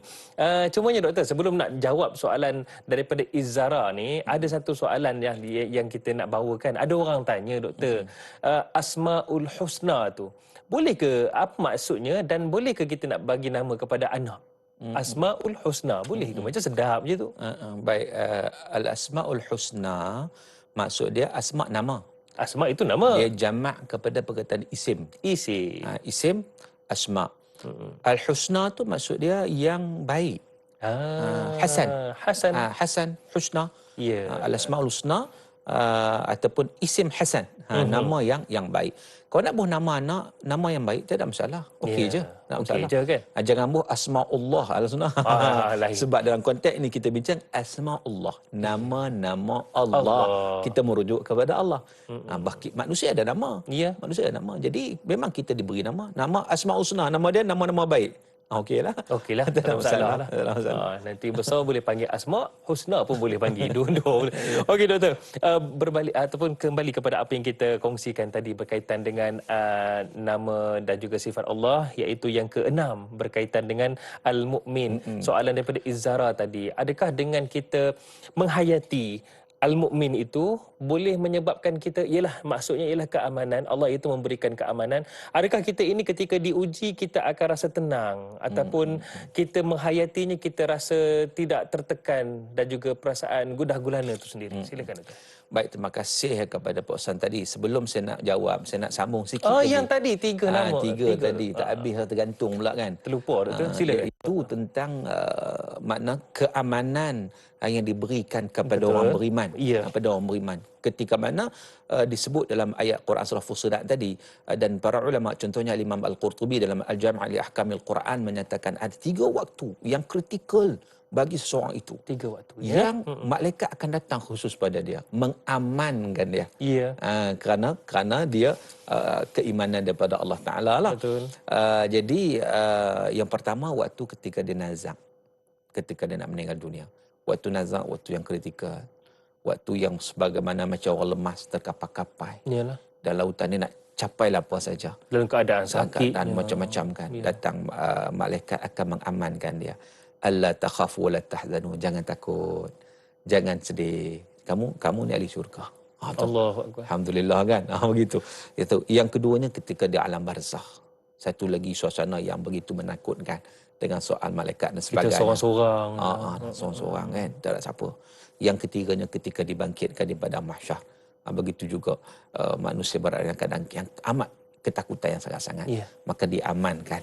Baik, balik pada soalan Izara tadi bagaimana kita diuji dengan musibah dan sebagainya. Ya, sebenarnya kita beriman dengan Al-Mu'min ni juga, Allah nama Allah Al-Mu'min ni, kerana Al-Mu'min tu juga nak menunjukkan bahawa nak membenarkan sangkaan hambanya pada Allah berdasarkan hadis Nabi, ana inda dhanni abdi, ana inda dhanni abdi bi, aku berdasarkan sangkaan hamba-ku terhadapku. Jadi maknanya kita kena sangka baik kepada Allah Subhanahu Wa Taala. Kena sangka baik. Dan kebaik inilah ia akan memberi kebaikan pada kita walaupun diuji dengan pelbagai musibah dan sebagainya. Sebab sangka baik pada Allah iaitu kita yakin apa juga yang ditentukan oleh Allah Taala itu baik bagi kita. Sebagaimana yang disebut dalam hadis, Nabi kata ajaban li amril mu'min. Orang mukmin ni memang hebat, memang ajaib, memang special. Sebab apa? Apa yang berlaku kepada dia, semua dianggap baik. Semuanya baik. Semua baik, semua dia terima. Bila dia terima, itu yang terbaik baginya. Sebab itu Nabi kata, wa idza asabathu sarra syakara fakana khairan lah. Bila mana dia mendapat sarra. Sarra ni maknanya nikmat. Nikmatlah. Syakara, dia bersyukur pada Allah. Fakana khairan lah, itu terbaik baginya. Wa idza asabathu dharra, kalau dia dapat musibah macam sekarang kan, musibah kan, sabara, dia bersabar. Fakana khairillah, maka itu juga yang terbaik baginya. Kedua-duanya adalah baik. Baik, sebab itu kita kena husnul zan, sangka baik dengan Allah Subhanahu wa taala. Dan Nabi kita dalam hadis qudsi itu, ana inda zanni abdi bi, aku berdasarkan sangka baik hamba-Ku terhadapku. Jadi bila kita sangka baik, kita laksanakan tugas yang terbaik atas dunia ini, Allah bagi uji kita sabar, maka itulah kebaikan kita akan peroleh di sisi Allah Subhanahu wa taala, dan emosi kita akan stabil insya-Allah. Ya. Asa an takrahu syai'an wa huwa khairul lakum. Ya, betul. Sesuatu yang kamu rasa benda tu tak elok, tetapi mungkin dia lebih baik bagi kamu. Satu-satu takdir ditentukan itu ya. Itulah doktor, bila kita sebut tentang apa yang baik itu, semuanya itu adalah baik daripada Allah tu, tidak lain dan tidak bukan hanya hati kita perlu pujuk diri kita sendiri ya doktor ya. Tak boleh kalau orang sebut sekarang sabar, ini semua baik, kalau engkau tak tahu apa yang aku alami, ada masalah juga ya. Jadi kena diri sendirilah doktor. Itu paling penting. Okey, Nur Dahlia Biru pula doktor di Facebook ni katanya, adakah al-mukmin ialah berkaitan dengan keamanan jiwa, emosi, jasmani dan bebas dari rasa takut serta bimbang? Adakah al-mukmin dalam sesebuah keluarga itu akan Allah jadikan keluarga yang sakinah, mawaddah dan juga warahmah? Silakan doktor. Baik, terima kasih kepada persoalan yang dikemukakan tentang yang mana mukmin itu dalam sebuah keluarga menjadikan kita ni jiwa kita aman jiwa dan sebagainya, dan keluarga yang aman tenteramlah, sakinah mawaddah dan sebagainya. Baik, memang kalau kita lihat sekiranya kita benar-benar beriman, meyakini Allah Ta'ala al-Mu'min, Allah Ta'ala al-Mu'min tadi yang memiliki sifat maha memberi keamanan kepada hamba-hambanya, maka kesan positif ia akan wujud pada diri kita. Yang pertamanya, dia akan yakin dengan sepenuh hati bahawa keamanan, ketenangan, ketenteraman hanya datang daripada Allah Ta'ala. Yang penting dia kena buat perkara-perkara yang mendatangkan ketenangan tadi. Dalam family dan keluarga contohnya, Allah Ta'ala sebut, ala bi dzikrillahi tatma'innul qulub. Bukankah dengan zikrullah itu memberi ketenangan kepada jiwa. Jadi dalam keluarga kita ada tak zikrullah? Zikrullah ni termasuk baca Quran, zikir pada Allah. Ada tak kita baca Quran di rumah kita? Kalau yang Nabi sebut, jangan jadikan rumah kamu macam kubur.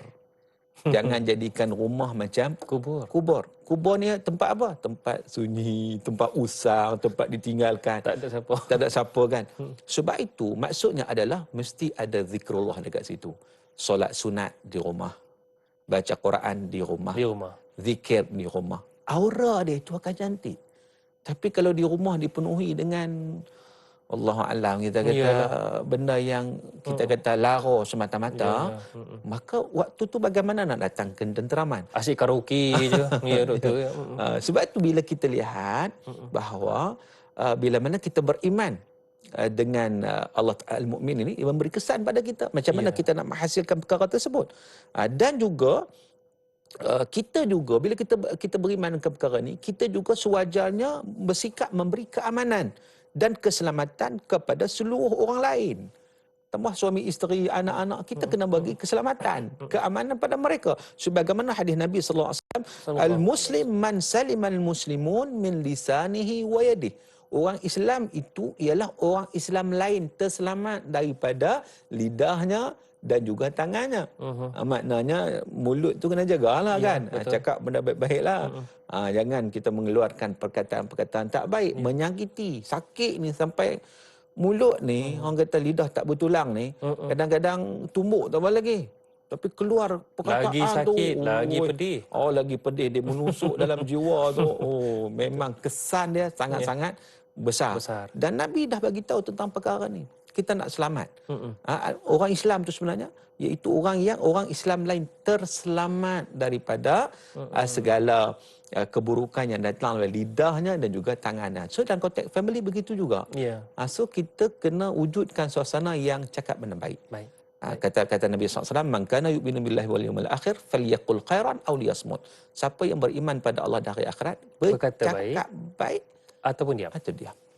Itu paling penting. Paling penting. Kadang tu tak nak cakap baik, tak tahu nak buat apa, cakap benda yang tak elok tu lagi banyak pula daripada cakap yang baik. Okey doktor, sebelum kita nak ke soalan yang seterusnya, ini soalan yang pernah saya sendiri alami, ditanya oleh seseorang itu, anak muda yang dia mengakui bahawa dirinya etis, tidak ada agama.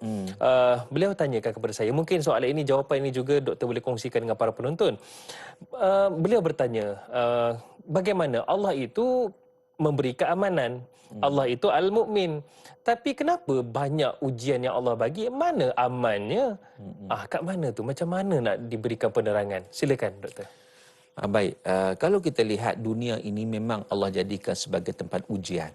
Nak menguji bagaimana mereka yang benar-benar yakin kepada Allah, mereka akan diamankan.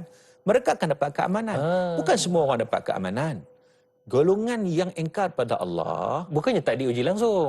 Golongan yang engkar pada Allah, mereka akan dapat azab daripada Allah Ta'ala. Ini tak aman ni kalau azab kan. Azab dari Allah Ta'ala. Kerana apa? Kerana mereka engkar kepada Allah Azza wa Jalla. Maka dengan sebab itu, bila mana berlaku segala ujian, sebenarnya nak mengembalikan manusia itu untuk kenal siapa diri dia. Siapa Tuhan dia. Itu kat situ. Di situ kenal diri dan kenal Allah. Di situ dia kenal diri dia, kenal Tuhan. Bahawa diri dia ni, hebat macam mana sekalipun, dia memang surrender. Allah hantar virus COVID-19. Kan? Satu dunia surrender. Dah kat setahun dah. Ya, betul. Dah hampir setahun dah. Habis ekonomi jatuh, apa di bidang pelancongannya. Yang dahulunya kerja tinggi-tinggi. Yang dibuang kerja. Macam-macam kita tengok kan. Manusia walaupun negara-negara hebat seperti China, Amerika, hebat-hebat semua ni kan, boleh buat apa? Kan? Itu baru sikit. Itu sekecil-kecil makhluk tu. Sekecil makhluk. Yang kita tahu semuanya datang daripada Allah. Allah izinkan benda itu berlaku. Dan Allah boleh tarik. Jadi maknanya Allah nak uji bagaimana manusia ni bagaimana. Jadi segala ujian itu adalah umrah. Bukan makna kalau Allah bersifat Al-Mu'min bil keamanan ni sampai tak ada ujian langsung. Itu salah, itu pahaman tu salah. Macam kita kata, okey, pergi sekolah dapat kebaikan tak? Dapat kebaikan. Tak perlu ada ujian. Kena lah ada tak ujian. perlu. Sebab apa? Sebab tak aman nanti. Contoh. Itu kepahaman yang salah dalam konteks itu. Ujian itu mematangkan kita. Kan? Ujian periksa itu menyebabkan nak menentukan siapa yang berjaya, siapa yang tak berjaya. Siapa yang tak berjaya. Di situ. Maka kita ni, dunia ni memang ujian. Maka di situlah musibah-musibah dan sebagainya nak menilai liyabluwakum ayyukum ahsanu amala. Maksudnya doktor, pendek kata, manusia ataupun makhluk itu memang layak dan memang kena diuji. Itu dia, Allah nak menilai kita sebenarnya positif, insya-Allah. Baiklah doktor, mungkin kita boleh terus kepada sifat dan juga nama dan juga sifat Allah yang seterusnya, ataupun mungkin doktor ada sedikit nak ulas lagi tentang Al-Mu'min. Baik, mukmin sebelum kita pergi Al-Muhaimin kan? Yang ke seterusnya, yang ketiga pada hari ini, satu hadis saya nak sebut. Hadis Sahih Bukhari, Nabi kata wallahi la yu'min, wallahi la yu'min, wallah la yu'min. Nabi ulang 3 kali, demi Allah tidak beriman, demi Allah tak beriman, demi Allah tak beriman. Mana tak sempurna iman, man la ya'man jarahu bi bawa'iquhu, iaitu orang yang tidak merasa tentram tetangganya daripada perbuatan jahatnya. Jadi makna orang lain tak selamat daripada dia. Jiran-jiran dia tak jiran-jiran tak tenang, dia punya suka menyakiti jiran dan sebagainya. Ini juga boleh menghakis kita kata kehidupan dalam keharmonian di dalam masyarakat.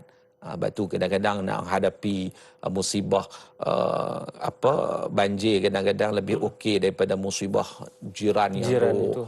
Hari-hari kadang dengan kata-katanya, dengan perbuatannya, dengan macam-macam jadi serabut kan.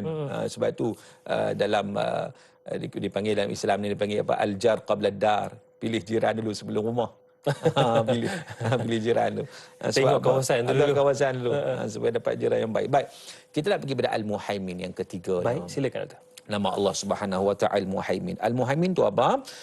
Al-musaitir ala kulli syai' bi kamali qudratihi ar-raqib al-hafiz li kulli syai' al-qa'im 'ala al-khalq bi a'malihim wa arzaqihim wa ajalihim. Al-Muhaimin itu yang menguasai segala sesuatu dengan kesempurnaan kudrat Allah Ta'ala. Dia juga ar-raqib, al-hafiz, yang mengawasi, yang memelihara bagi setiap sesuatu pada makhluknya, tentang amalan-amalan mereka, rezeki-rezeki mereka, ajal-ajal yang ditentukan oleh Allah Subhanahu Wa Taala kepada mereka. Jadi sifat Allah itu al-haimanah. Al-haimanah itu makna asal dia al-hifdhu, memelihara. Wal-irtiqab, iaitu mengawasi. Al-syahid, menyaksikan. Jadi dan dia ada kaitan juga dengan mukmin tadi, al-amin, iaitu yang memberi keamanan.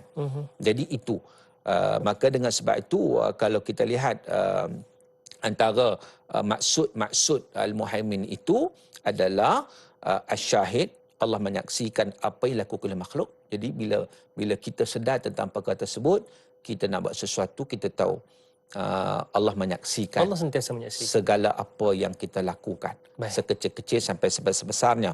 Ar-Raqib, Allah Ta'ala mengawasi. Allah mengawasi kita. Dan Allah Ta'ala pelihara sebenarnya. Allah tolong urusan kita. Sebab itu kalau Allah tak pelihara, memang kita ni, kehidupan kita akan terus, badan-badan kita pun dipelihara. Betul. Bahkan lahu mu'aqibatu min baini yadayhi. Baginya ada pemelihara Allah, kanan dan kiri, di depan belakang. Allah Ta'ala tetapkan. Dan dia juga bermaksud al-mu'min, pemberi keamanan, al-mujzi, pemberi balasan, dan al-musaddiq, iaitu maha membenarkan para nabi yang diutuskan oleh Allah Subhanahu Wa Taala. Itu maksud al-muhaimin yang disebut oleh para ulama bagi kita mengenal maksud al-muhaimin itu. Jadi antaranya juga Allah Taala menjaga manusia daripada kerosakan dengan Allah Taala mengutuskan para anbiya alaihi wassalatu wassalam. Baik. Itu al-muhaimin Allah Taala. Dan Allah Taala juga jaga kita daripada syaitan dengan kita mencontohi atau mengikut apa yang Allah sebut, dan Allah Ta'ala juga melindungi kita daripada azab, bencana, penyakit dan sebagainya bila mana kita memohon kepada Allah. Ya. Baik, bila doktor berikan perincian tentang Al-Muhaimin, ada satu soalan yang saya terfikir dari awal tadi sampai sekarang nak tanya ni. Cumanya soalan tersebut sekejap lagi, dah jawapannya pun sekejap lagi. Boleh doktor ya? Boleh. InsyaAllah. Baiklah para penonton sekalian, kita akan tutup ataupun kita akan berehat seketika. Selesai di TV3 dan akan ada sambungannya di TV9 seketika nanti. Jadi terus setia bersama dengan kami dalam Tanyalah Ustaz, biar tahu jangan keliru, kembali selepas ini.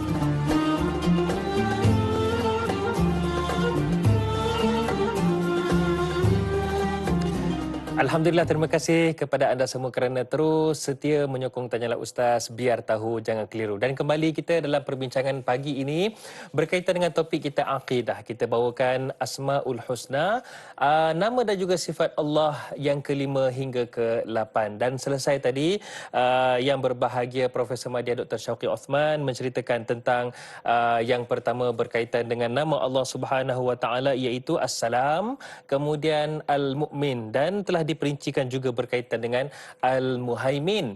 Baiklah doktor, jika dilihat kepada Al-Muhaimin, ada soalan daripada para penonton, tapi tak apa, kita bacakan kejap lagi. Ada satu soalan daripada saya sendirilah.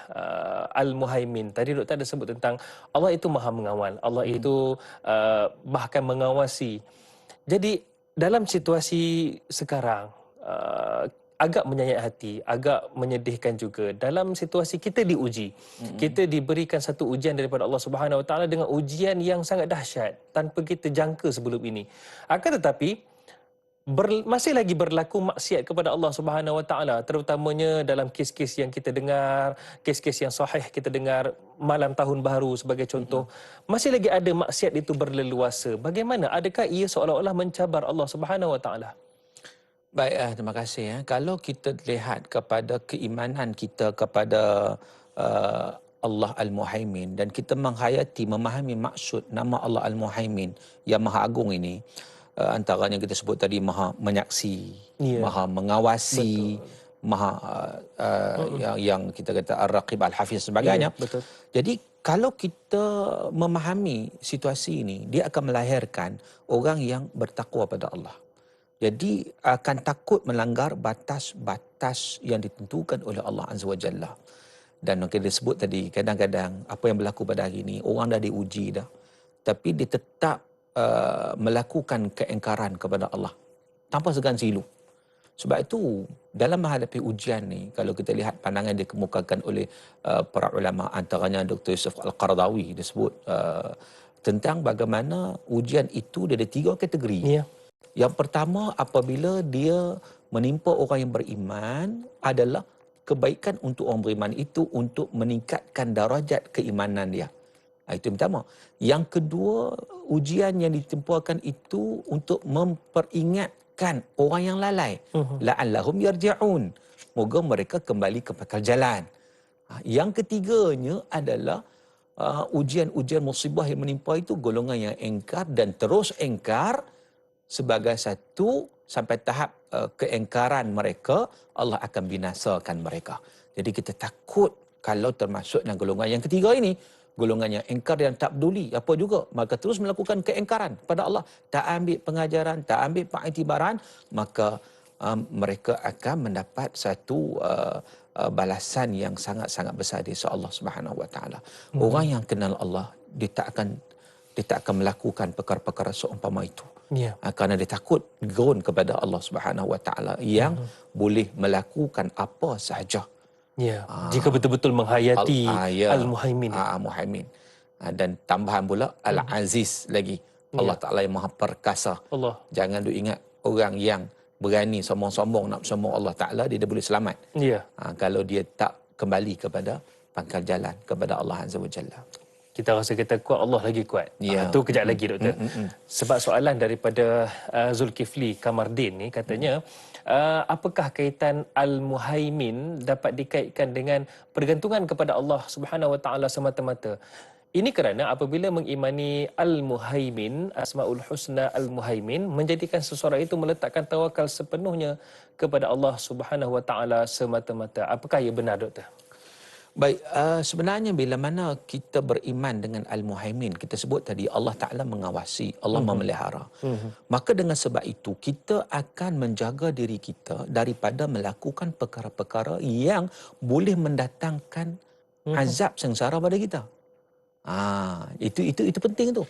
Maknanya kita akan pelihara diri kita, kita akan bertakwa kepada Allah Subhanahu Wa Ta'ala, dan kita akan teguh pendirian, iaitu dengan kita melakukan amalan yang benar-benar mendapat redha Allah. Kita mengikhlaskan diri kepada Allah Subhanahu Wa Taala, dan bukan sekadar itu, kita akan mengawasi diri kita, keluarga kita daripada melakukan perkara-perkara yang boleh membinasakan. Jadi tawakal, pergantungan kepada Allah Taala itu kena faham dalam konteks yang kita kata betul. Sebab ada orang bila sebut tawakal ni, dia maksud serah diri pada Allah, dia tak buat apa-apa. Sebab tu Nabi kata aqilha wa tawakkal ala Allah. Ikat unta tu baru tawakal pada Allah. Satu situasi di mana Arab Badui datang masjid, ditinggal unta. Bila tak ikat. Ditanyakan kenapa? Bila Nabi tanya, dia kata aku bertawakal pada Allah, serah pada Allah. Nabi kata aqilha, ikat dulu baru bertawakal pada Allah. Kita parking motor, biar kunci dekat motor. Tawakal pada Allah. Jadi maknanya tak ada usaha dan ikhtiar. Kemudian kita bertawakal pada Allah.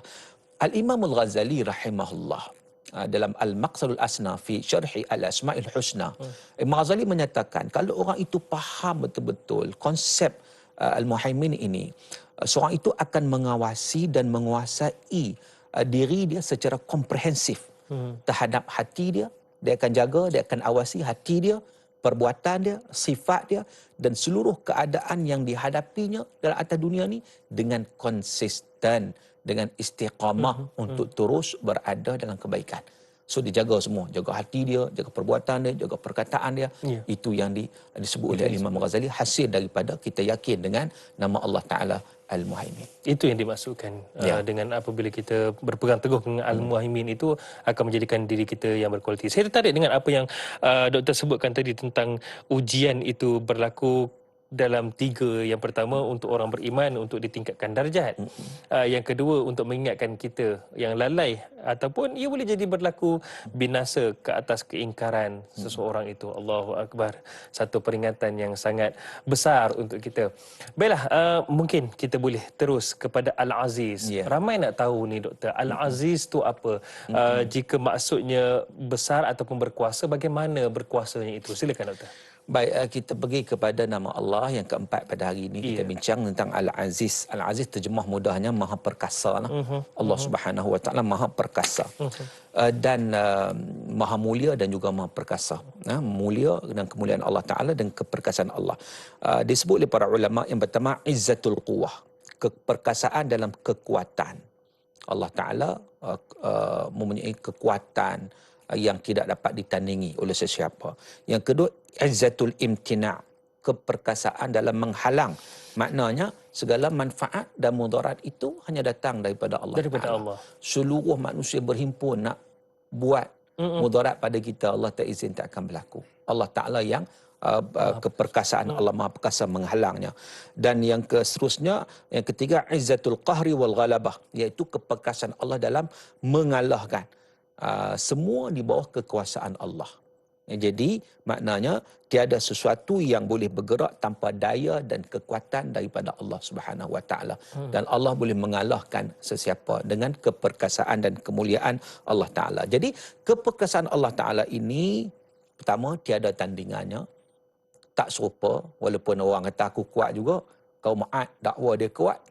Man asyaddu minna quwwah. Siapa yang lebih kuat daripada kami? Itu kaum Ad, dirakamkan oleh Allah dalam Quran. Lain kali Allah hancurkan mereka. Kerana badan mereka semua yang besar-besar. Kerana badan mereka besar-besar, hebat-hebat, dia rasa dia kuat. Allah Ta'ala lupa Allah Maha Perkasa. Maka dia dihancurkan oleh Allah Ta'ala. Kemudian keperkasaan Allah itu dari sub kehebatan Allah Ta'ala, dahsyatnya azab seksa Allah Ta'ala. Tiada siapa boleh halang Allah sekiranya Allah nak memberi azab kepada golongan yang tidak ikut perintah Allah. Tak ada siapa boleh halang. Itu. Seterusnya, Allah Ta'ala boleh memberi kekuatan kepada siapa yang Allah Ta'ala mahu. Wa tu'izzu man tasha' wa tuzillu man tasha'. Allah Ta'ala memuliakan, memberi kekuatan pada siapa yang Allah Ta'ala kehendaki dan sebagainya. Dan Allah Ta'ala memberi kekuatan kepada mukmin dan merendahkan golongan kufar, golongan yang engkar pada Allah Ta'ala. Dan begitu juga Allah Ta'ala maha tinggi dalam segala urusan, maha sempurna. Kesempurnaan Allah Subhanahu Wa Ta'ala itu tiada sebarang kecacatan yang pada Allah Azza wa Jalla. Jadi itu maksud Allah Ta'ala Maha Perkasa dan Maha Mulia. Dan kalau kita lihat dalam Quran, banyak juga ayat-ayat yang nama Allah Ta'ala ini digabungkan dengan nama yang lain. Contohnya Al-Qawiyul Aziz. Inna rabbaka huwal qawiyul aziz. Allah Maha kuat dan Maha Perkasa. Antaranya Wallah Azizun Dzuntiqam. Allah Ta'ala Maha Perkasa Dzuntiqam. Itu Allah Ta'ala menuntut bela. Betul. Jadi jangan senang-senang nak cabar Allah Subhanahu Wa Ta'ala. Kan? Dan juga disebut tentang Allah Ta'ala Azizun Hakim. Allah Ta'ala Maha kuat, Maha Perkasa, Maha Mulia dan Maha bijaksana. Al-Hakim bijaksana. Dalam keperkasaan Allah itu, kekuatan itu Allah Maha bijaksana. Contohnya wasariqu wasariqatu. Pencuri laki-laki, pencuri perempuan dipotong tangan. Ada hikmahnya. Kan? Jadi itu Allah digabungkan. Begitu juga kalau kita lihat banyak lagi lah gabungan-gabungan yang ada. Baik, banyak lagi yang kita akan kongsikan, terutamanya bila dikaitkan dengan Al-Aziz, keperkasaan Allah. Allah Maha Perkasa itu sekejap lagi insya-Allah. Jadi kepada anda semua, jangan ke mana-mana, terus setia bersama kami dan Tanyalah Ustaz, biar tahu jangan keliru. Kembali selepas ini.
Baiklah para penonton sekalian, setiap hari kita akan berdepan dengan masalah. Ada sahaja ujian dan ada sahaja persoalan yang membelenggu jiwa kita dan juga fikiran kita. Di sini ada penyelesaian, di sini ada segala jawapan dan juga segala yang kita dapat urungkaikan. Itulah Tanyalah Ustaz, biar tahu jangan keliru. Dan hari ini alhamdulillah bersama dengan Profesor Madya Dr. Syauqi Osman, kita bincangkan, kita bawakan topik Asmaul Husna dalam topik akidah kita, nama dan juga sifat Allah yang kelima hingga ke-8. Dan tadi telah selesai sehinggalah kita bincangkan yang terkini, iaitu Al-Aziz, iaitu Allah Maha Perkasa. Dan Allah itu menentukan segala-galanya atas keperkasaannya. Baiklah, Doktor Sazyatul Siddiq, katanya, apakah Al-Aziz menerangkan begitu perkasa Allah Subhanahu Wa Taala dengan penciptaan apa yang ada di langit dan di bumi, yang begitu kukuh dengan langit tanpa sebarang tongkat dan gunung ganang yang begitu kukuh bagi pasakkan keadaan muka bumi. Mungkin ada golongan manusia ni dia tak nampak depan mata, tak nampak secara fizikal, dia tak percaya, Doktor. Jadi bila nampak depan mata baru dia puas hati. Jadi bagaimana dengan apa yang Sazyatul Siddiq kongsikan ini, kita boleh cerita, gambarkan lagi keperkasaan Allah. Silakan. Baik, kita terima kasih pertama sekali kepada soalan yang dikemukakan. Jadi kalau kita nak melihat kepada keagungan Allah, kemuliaan Allah, keperkasaan Allah dan sebagainya, kita melihat melalui Al-Kaun. Kita melihat kepada ciptaan-ciptaan Allah Ta'ala. Sebab memang kita lihat Allah Ta'ala kan. Betul. Kita atas dunia ni kita tak boleh lihat Allah Subhanahu Wa Ta'ala kecuali orang beriman di hari akhirat kelak. Jadi maknanya di situ kita boleh melihat alam ini ciptaan Allah Subhanahu Wa Taala dan menunjukkan kepada kemuliaan dan juga keagungan Allah Azza wa Jalla. Maka dengan sebab itu, bahkan pada diri kita sendiri, wa fi anfusikum, kata Allah, afala tubsirun, pada diri kamu sendiri kamu tak tengok ke? Ada pada diri kita. Ada pada diri kita. Kan? Hebat-hebat manusia macam mana pun, dia boleh buat macam-macam hebat manusia pun, siapa yang buat dia? Allah Subhanahu Wa Taala yang maha hebat. Yang maha hebat. Jadi maknanya manusia, orang kata tersedut sombong lah. Kalau sombong tu jadi iblis. Iblis ni bukan tak kenal Tuhan, dia kenal. Sebab tu dia sebut fabi'izzatika. Betul. Dia sebut dengan kemuliaanmu ya Allah, dia sebut. Kan? Dia tahu, dia kenal Tuhan, dia kenal Allah Subhanahu Wa Taala. Tetapi adanya sifat sombong dalam diri dia. Sebab itu manusia begitu, dia bukan tak kenal Tuhan. Golongan etis satu hal lah. Tak berpijak di bumi nyata ni kan. Kata Tuhan tak ada dan sebagainya.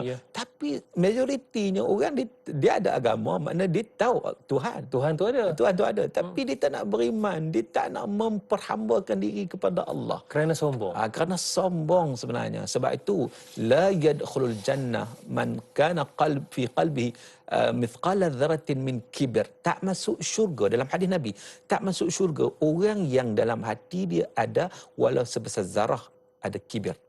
Kibir ni sombong. Takabur. Maka dengan sebab itu kalau kita lihat, kalau kita nak kemuliaan, kemuliaan itu di sisi Allah Subhanahu Wa Taala. Man kana yuridul izzah falillahil izzatu jami'ah.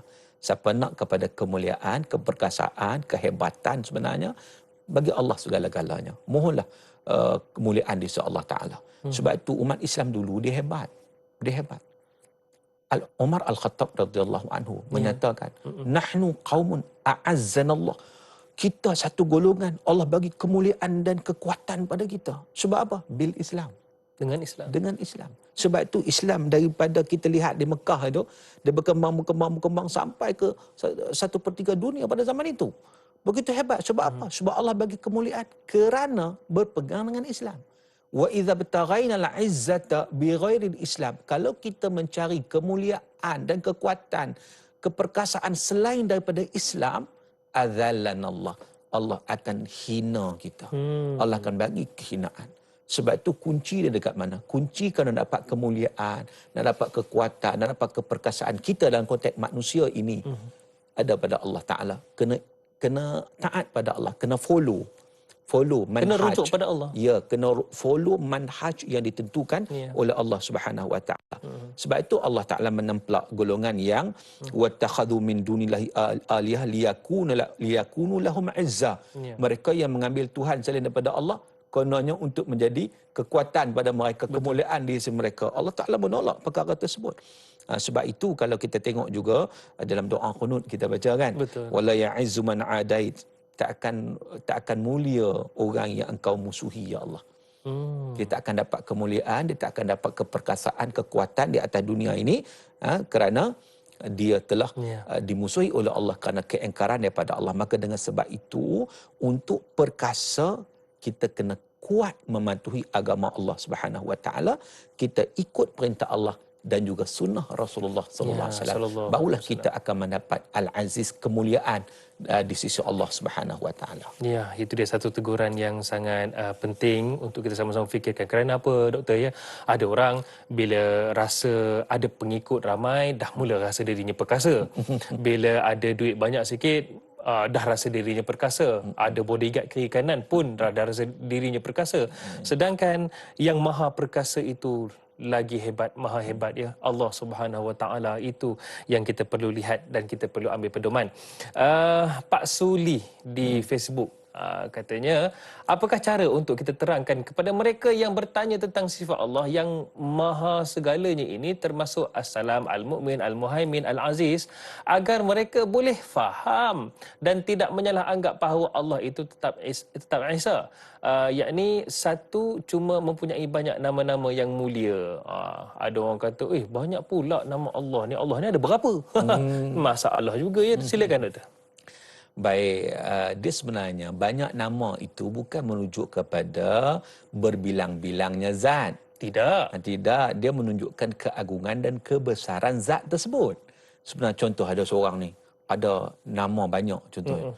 Kita paling banyak ada berapa nama? 4, 5 lah. Ya. Maknanya hebat dia tu. Ada orang panggil dia Bonza. Orang kenal dia dengan pelbagai nama. Dia seorang je. Dia seorang. Tapi orang kenal dia dengan pelbagai nama. Maknanya tu ada kekuatan tersendiri tu. Iya. Kan? Jadi maknanya, nak ceritanya Allah Ta'ala ni mempunyai nama bukan 99 saja. Betul. So 9 ni yang perlu kita hayati, yang perlu kita pelajari, sudah cukup lah kalau kita pelajari 99 ini. Tetapi Allah Ta'ala, nama-nama Allah Ta'ala yang maha agung, yang maha sempurna ni, menunjukkan sifat-sifat Allah yang menunjukkan maha kesempurnaan, tidak terhitung. Itu bukan menunjukkan, nama ni tak menunjukkan banyaknya zat. Jadi semua nama itu balik merujuk kepada zat Allah Ta'ala yang maha esa. Qul huwallahu ahad. Itu benda yang very clear. Katakan Allah itu esa. Dan kita dah bincang sebelum ni, benda mustahil Allah itu tidak esa, berbilang-bilang mustahil. Betul. Memang mustahil, tak boleh terima. Sebab apa? Sebab kalau Allah telah berbilang-bilang, masalah dunia ni hancur. Untuk saya kata begitu, kalau dalam satu syarikat, ketua bos ada 2 orang. Macam mana nak buat? Dia mesti ada yang ni cakap lain, yang ni cakap lain. Hancur. Mesti bos seorang je, yang bawah ada penolong dia. Yang paling besar seorang je. Yang lain mesti ada punya dia punya bawah dia. Kalau kita lihat dalam konteks dunia ni pun dah jelas. Bagaimana kalaulah Tuhan ni lebih daripada satu. Lafaz sadata, Quran bersebut kan, akan hancur binasalah. Satu nak di hujan, satu nak panas.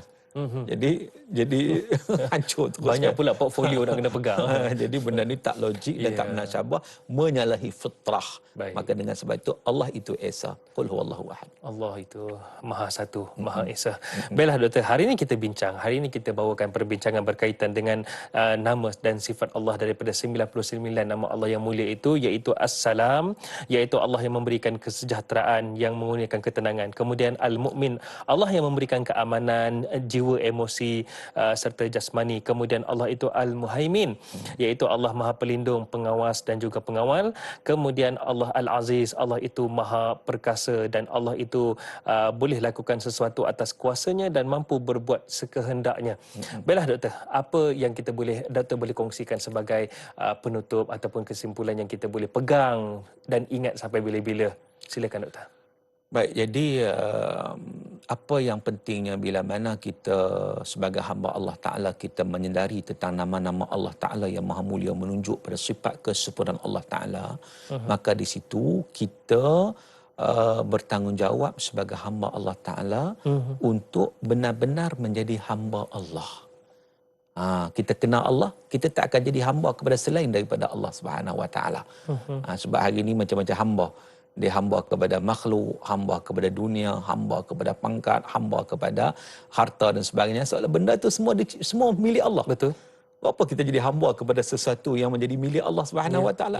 Balik menjadi hamba pada Allah Taala, dan Allah akan bagi kesejahteraan pada kita di dunia dan juga di akhirat, insya-Allah. Itu yang kita nak sebagaimana doa yang Nabi paling banyak mengikut riwayat Anas bin Malik. Nabi paling banyak berdoa, Rabbana atina fid dunya hasanah wa fil akhirati hasanah wa qina azabannar. Kita mohon pada Allah memberi keselamatan, kebaikan dunia dan juga keselamatan dan kebaikan di akhirat dengan diselamatkan daripada azab api neraka. Dan doa itulah yang kita tak akan pernah lupa untuk membacanya. InsyaAllah. Jadi mudah kita memahaminya dengan baik, insyaAllah. Ya, itu paling penting. Pegang betul-betulnya, Doktor. Ya.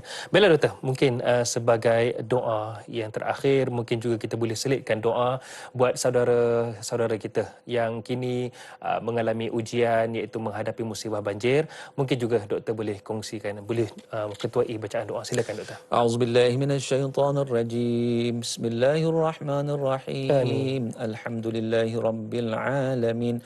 Hamdan yuwafi نعمه ويكافئ مزيده يا ربنا لك الحمد كما ينبغي لجلال وجهك وعظيم سلطانك اللهم إنا نسألك رضاك والجنة ونعوذ بك من سخطك والنار يا الله ya Tuhan kami mohon keridaan-Mu ya Allah, dan kami mohon syurga-Mu ya Allah, dan kami mohon perlindungan daripada kemurkaan-Mu dan azab api neraka-Mu. Allahumma sallim dinana wa sallim aqidatana wa sallim islamana wa وسلم إيماننا وسلم إحساننا وسلم معرفتنا وسلم أمهاتنا وسلم آباءنا وسلم أجدادنا وسلم جداتنا وسلم أولادنا وسلم أهلنا وسلم أموالنا وسلم أعمالنا وسلم جميع المسلمين والمسلمات برحمتك يا أرحم الراحمين. Ya Allah, selamatkanlah kami ya Allah, selamatkanlah kami pada agama kami, pada akidah kami, pada iman kami, pada Islam kami, pada ihsan kami dan pada mengenal-Mu ya Allah. Selamatkanlah ibu bapa kami ya Allah, selamatkanlah anak-anak kami ya Allah, selamatkan harta benda kami ya Allah, selamatkan amalan-amalan kami ya Allah, selamatkan seluruh muslimin dan muslimat birahmatika ya arhamar rahimin. Rabbana atmim lana nurana waghfir lana innaka ala kulli syai'in qadir. Rabbana alayka tawakkalna wa ilayka anabna wa ilaykal masir. Rabbana atina fid dunya hasanah wa fil akhirati hasanatan wa qina adzaban nar. Wa sallallahu ala sayyidina Muhammad wa ala alihi wa sahbihi wa baraka wa sallam walhamdulillahi rabbil alamin. Amin amin ya rabbal alamin. Terima kasih diucapkan kepada yang berbahagia Profesor Madya Dr. Shauqi Osman kerana sudi bersama dengan kami dan memberikan perincian, Doktor. InsyaAllah kita akan bersama lagi, Doktor, masa depan ya. InsyaAllah. Baiklah para penonton sekalian, jangan lupa esok bersama dengan sahabat saya iaitu Da'i Anas dan panel kita iaitu yang berbahagia Ustaz Halim Din. Kita akan bicarakan, kita akan bawakan topik akhlak iaitu umat terbaik. Kalau nak jadi umat terbaik, tontonlah Tanyalah Ustaz esok. Pastinya terbaik, insya-Allah. Para penonton sekalian, dalam nama kita juga ada nama-nama yang baik serta mungkin doa untuk kita daripada ibu atau bapa kita. Jadi hayatilah ia. Macam saya, Tajdid Hadari, pembaharuan ketamadunan. Berat tanggungjawab tu. InsyaAllah bersama lagi di masa hadapan. Assalamualaikum warahmatullahi wabarakatuh. Assalamualaikum.